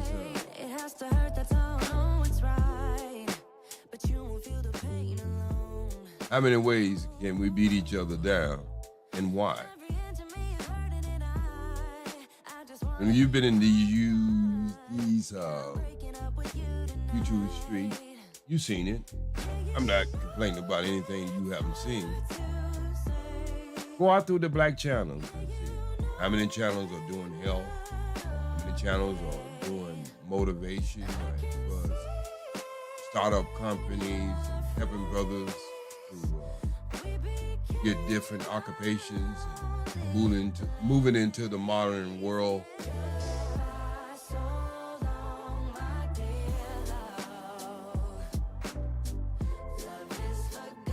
I just have a certain belief. I don't share it too much with people. I really believe we are the examples of what not to do. I've been looking at Africa for the last 5 or 6 months, and they're making some major change over there, the new generation. They're taking over their own resources, kicking France out, the Europeans out. It's just like Malcolm said, we trying to run to their community. And the Africans are kicking them out.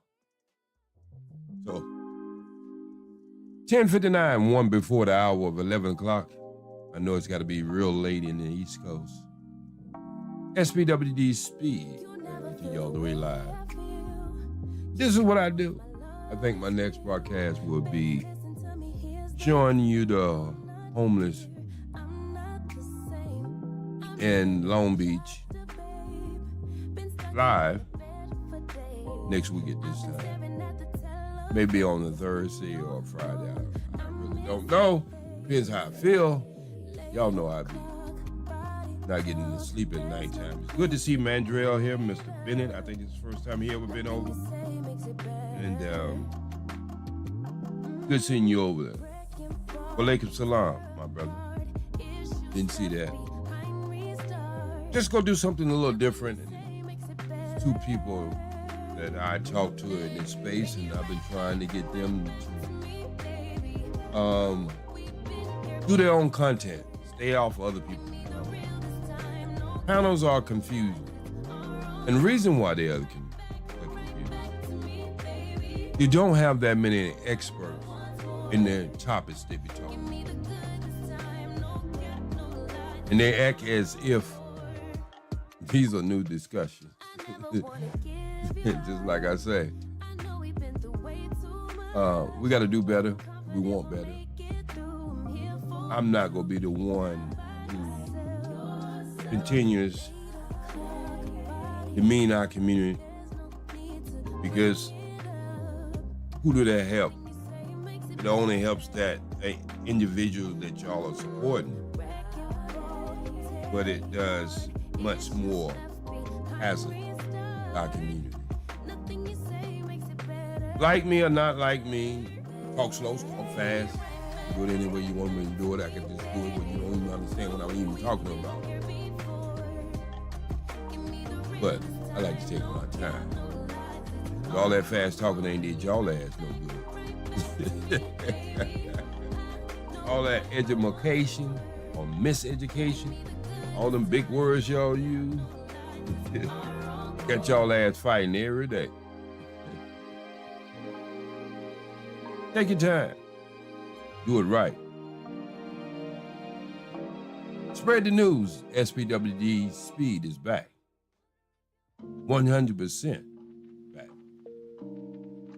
I won't be over him bashing men, women, because I think we need less of that. We need more of understanding that we all are sick. All of us, and that's including me.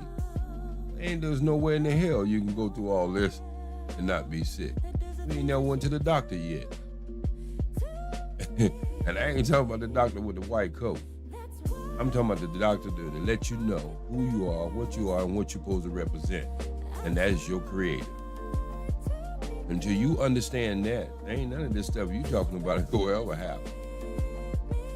A man who don't know knowledge of self or a woman is headed for destruction. And you see it. Now, you don't have the Klan doing it. Hell, we're doing a much better job. From music. I mean, think about the music. You know, music used to be about, hey, look, we have a little problem, let's fall in love, I love you, and all that kind of stuff. Now it's about, every piece of music is about how many pieces of coochie I'm gonna get. Who butt I'm gonna lick. Y'all turn music into an X-rated movie. Yeah.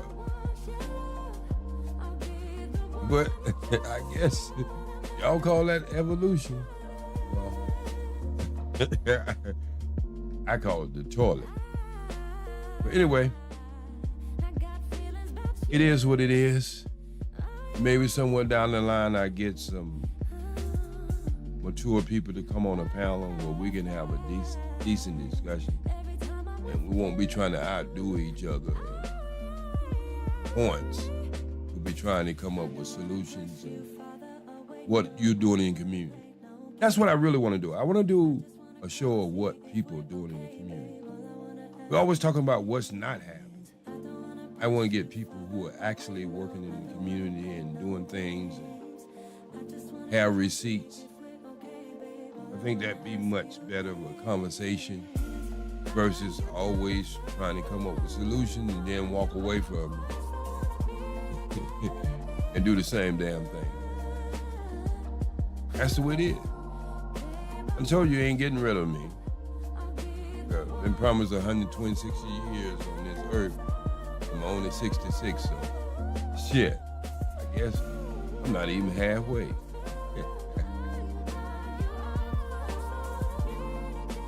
That's a damn shame. I could be a troublemaker. You see, if you go through my channel and listen and look at my topics, you see, I cover things that people say you can't even talk about. I mean, what do I have to lose? It ain't my platform. I call it my channel, but this is on somebody else's platform. If I had a web page and you can come in and check it out, and that would be my platform and what's name. I'm on borrowed time anyway. Because one of these days I'm gonna say some shit. Somebody ain't gonna like it. And it's gonna be all over. So I don't look forward for people allow me to say the things I say. You know what I mean? But it's all good. I hope each and every one of you are having an amazing weekend this weekend. Do something positive. Help somebody. Small way or major way, I don't care. It's nothing but for information that you can give them to improve their life. That'll be worth it. You know what I mean? And I'm gonna call this weekend vibe on Fridays and Saturdays and Sundays. I see I had Clueless in here. He's one of them old nemesis, always hanging around trying to catch me in something. But he's all right. I mean, you know, I don't think he really hate me. He just hate that I got this big ass mirror to give him a reflection of who he is. But it's okay. We all got some work to do. I'm not holding against that brother. One day he gonna wake up and realize what he gonna realize. If he don't, he's gonna keep on sleeping where he at.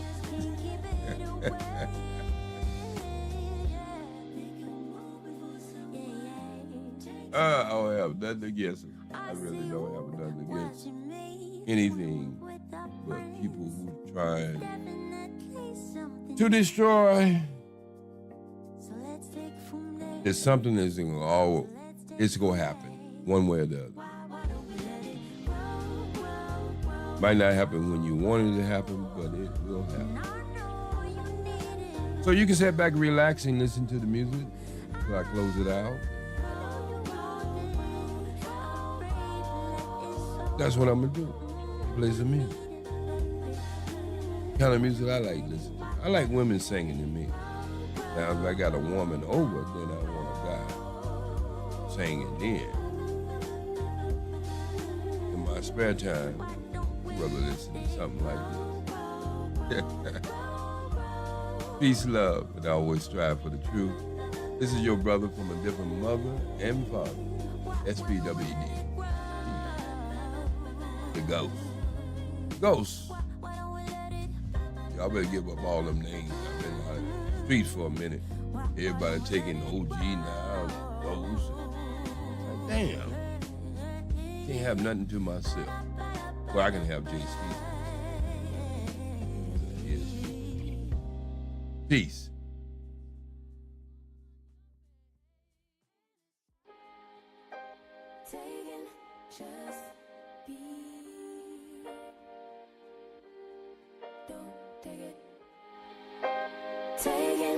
Just don't dig it and live my life. Don't take it personal, but I ain't lying. I ain't hiding, I've been grinding, multiplying. I've been trying to get my weight up, staying prayed up, meditating and taking time away. You always posting up pictures, trying to look like you winning. I'm writing rhymes in the kitchen, soaking in moments we live in, yeah. You got the nerve to be on me, faking your life for the IG. If you got my number, don't add me, cause baby, I'm on hiatus. I'm on hiatus. I'm on hiatus. I'm on hiatus. Baby, don't check for me. Taking time out to be and live my life off screen. Taking time out to be and live my life. Yeah. Taking just a day and live my life. Don't take it personal. We just building.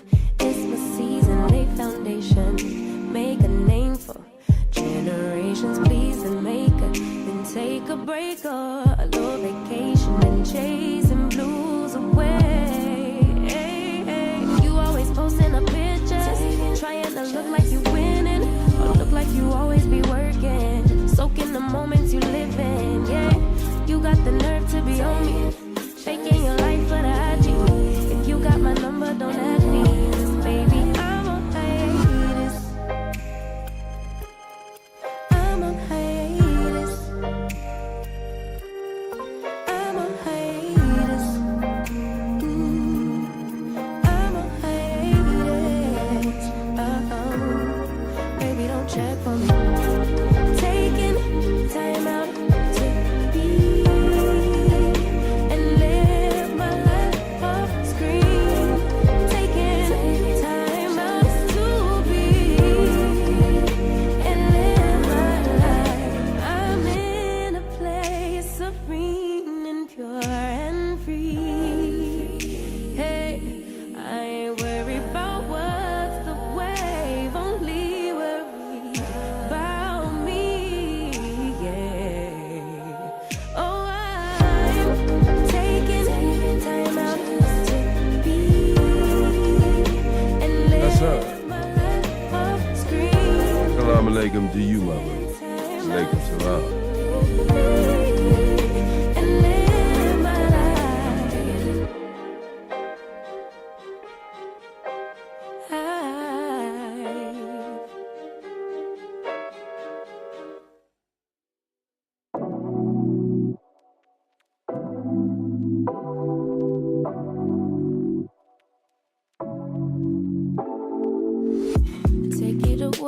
Take it away, feeling too good to me. Chilling all day, all in your space is where I wanna be. Here in this room, what did you do? I just can't get enough. Too caught up in your love. I've been trying to forget, but you won't let me. Something in my brain wants you. I've been hanging by myself, asking for help, but nothing seems to work on you. Yeah, you always make me feel like only you. You never leave my thoughts alone, yeah, you. You're the reason I'm going out of my mind. I just can't stop thinking about you.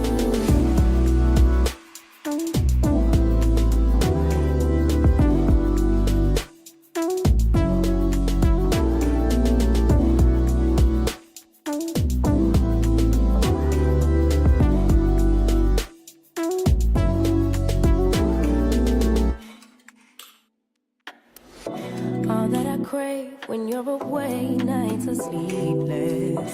Do we need space? Yeah, maybe you're brave, boy, you're my weakness. Give and we take, the love that we make, it's my favorite drug. Too caught up in your love. I've been trying to forget, but you won't let me. Something in my brain wants you. I've been hanging by myself, asking for help, but nothing seems to work on you. Yeah, you always make me feel like only you. You never leave my thoughts alone, yeah, you. You're the reason I'm going out of my mind. I just can't stop thinking about, yeah, you. You got me feeling some type of way, yeah, you.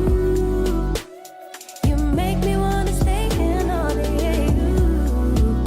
You're the reason I can't get out.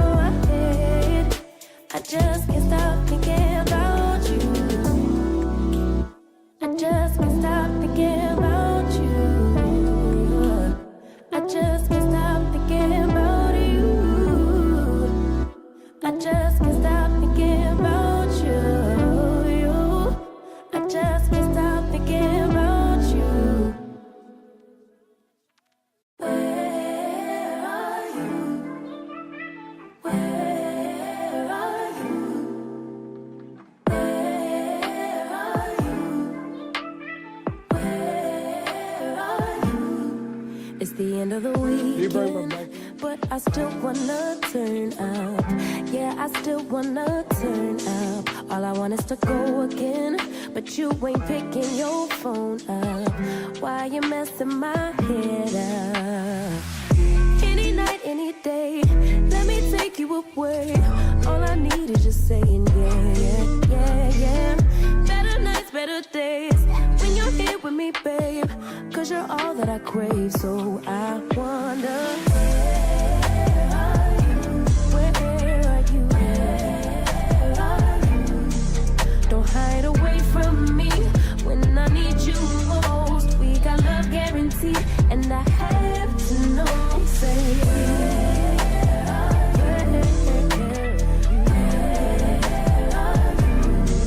don't be so hard to reach. Just pick up your phone, tell me where you'll be, cause I gotta know. Let me know when you're ready, cause I made reservations. Too many invitations, and the last night was heavy. I need communication. Tell me where's your location. Used to talk 24/7, every other second, just to make sure we were up to date. Now it's closer to 11, and I ain't hearing nothing. I just need to know that you're okay.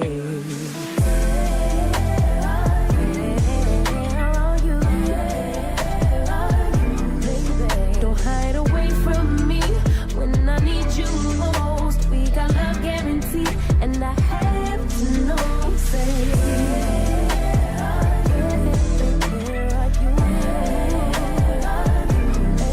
don't be so hard to reach. Just pick up your phone, tell me where you'll be, cause I gotta know. Any night, any day, let me take you away. All I need is you saying yeah, yeah, yeah. Better nights, better days, when you're here with me, babe. Cause you're all I crave, so I wonder, where are you? Baby, don't hide away from me when I need you most. We got love guaranteed, and I have to know, say,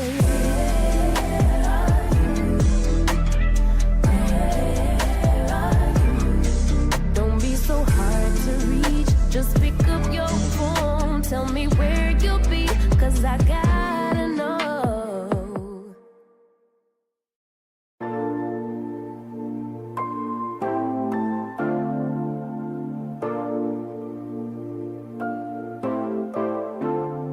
Oh, we're living in the present.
is what my heart says.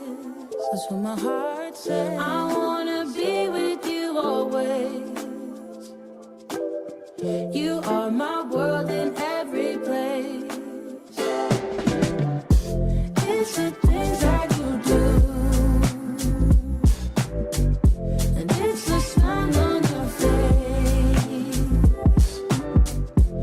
And as time goes by, I know I'm in a better place. And this is going out for all the women in the room who have hope. 11:23. I am out of place. Should be in the bed. Yeah. I am just a trace. I love you with all of my heart. Together forever, never to part. I wanna be with you always. 'Cause that is what my heart says. That's what my heart says. I wanna be with you always. Always, yeah. You are my world in every place. Oh, it's the things that you do, the things you do, baby. It's the smile on your face, smile on your face. And as time goes by, I know I'm in a better place, a better place, in a better place. It's the things that you do, the things that you do. It's the smile on your face, smile on your face. And as time goes by, I know I'm in a better place, I'm in a better place.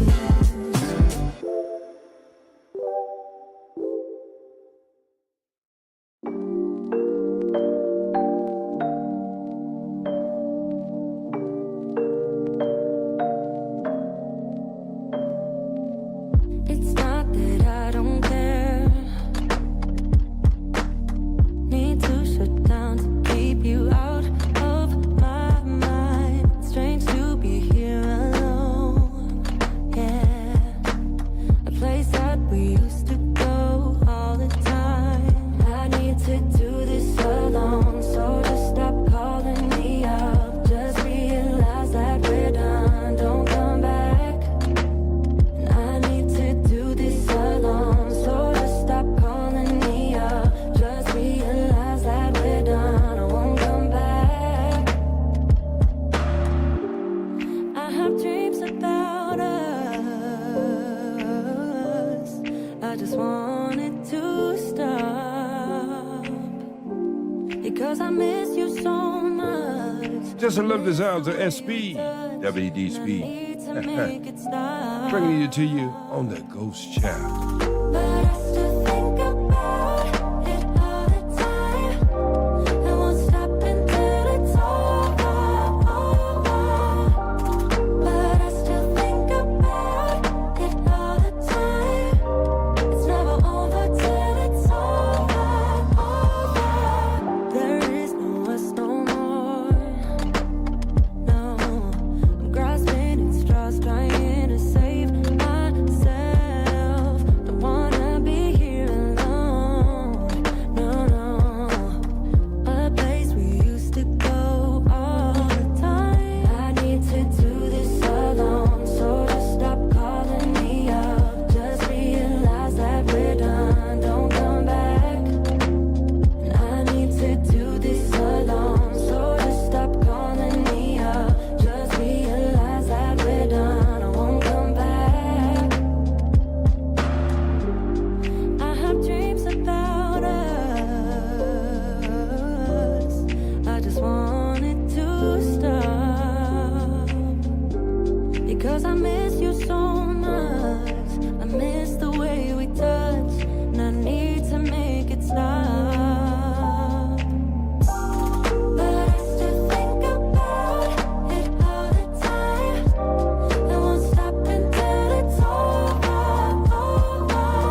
Keep losing sleep while driving in the backseat.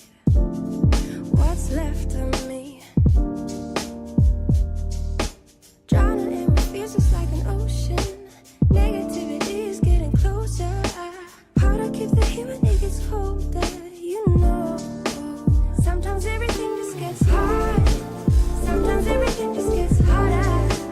Feeling like I'm missing some parts. Days just keep on getting much darker. Even when I'm down in the lower, I remember what you were saying.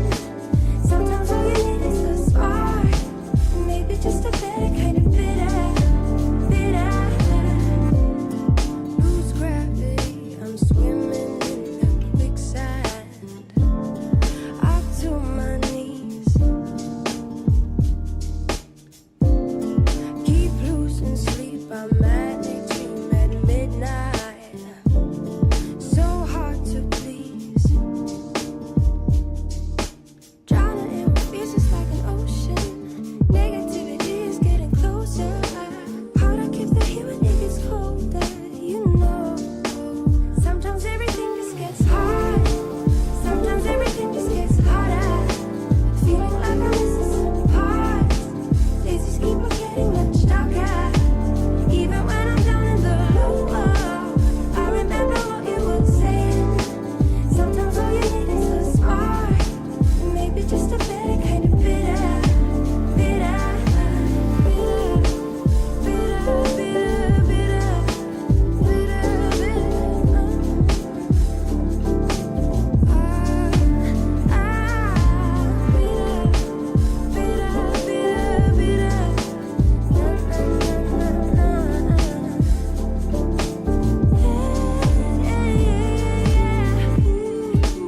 Think about the stuff we play. How I'd rather do that instead. I keep screaming out loud from the top of my lungs, baby, ooh. Think about the stuff we play. How I'd rather do that instead.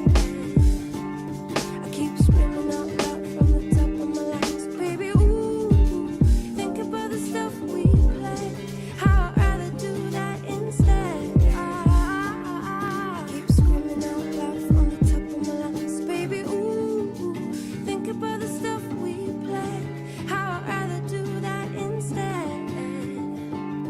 I keep screaming out loud from the top of my lungs, baby.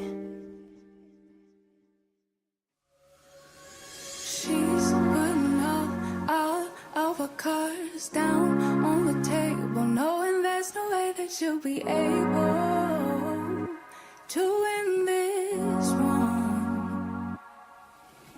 But she's somebody else in the making. First, she's just gotta stop all the faking, and she'll be there. But she's wondering if it's gonna feel like she's forever. Wondering if it's gonna feel like she's whenever she leaves her safe space. She leaves her safe space.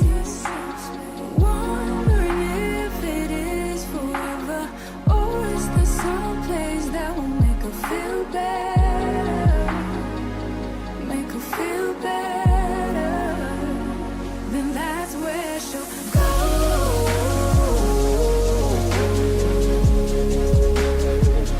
That's where she'll go.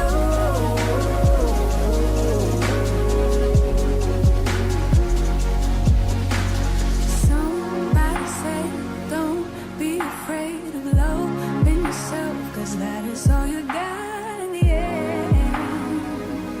You got in the end. But she's wondering if it's gonna feel like she's forever. Wondering if it's gonna feel like she's whenever she leaves her safe space. She leaves her safe space. Wondering if it is forever, or is there some place that will make her feel better? Make her feel better. Then that's where she'll go.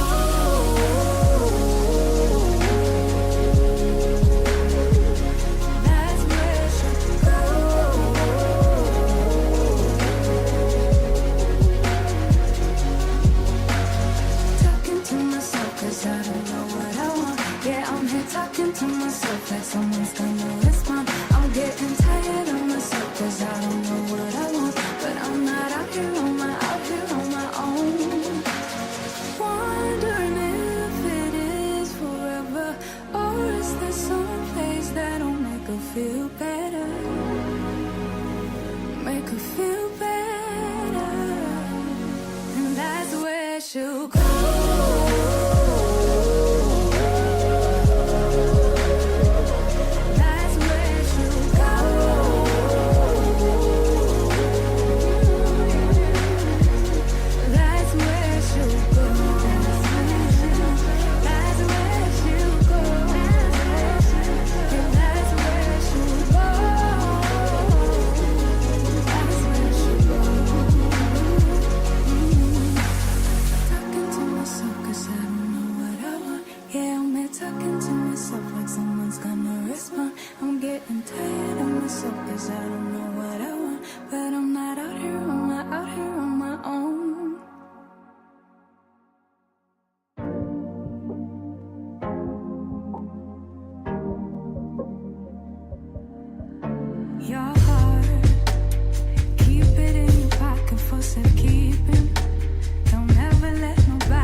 SPWD speed. Sometime you fall, huh?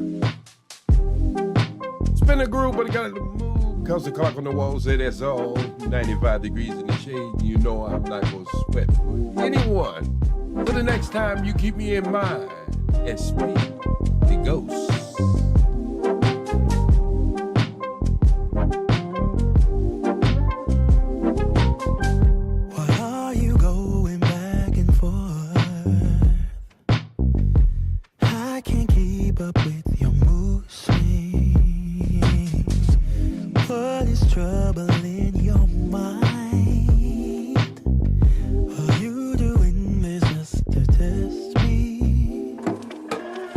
I'm mad at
Baby, why can't you just tell me?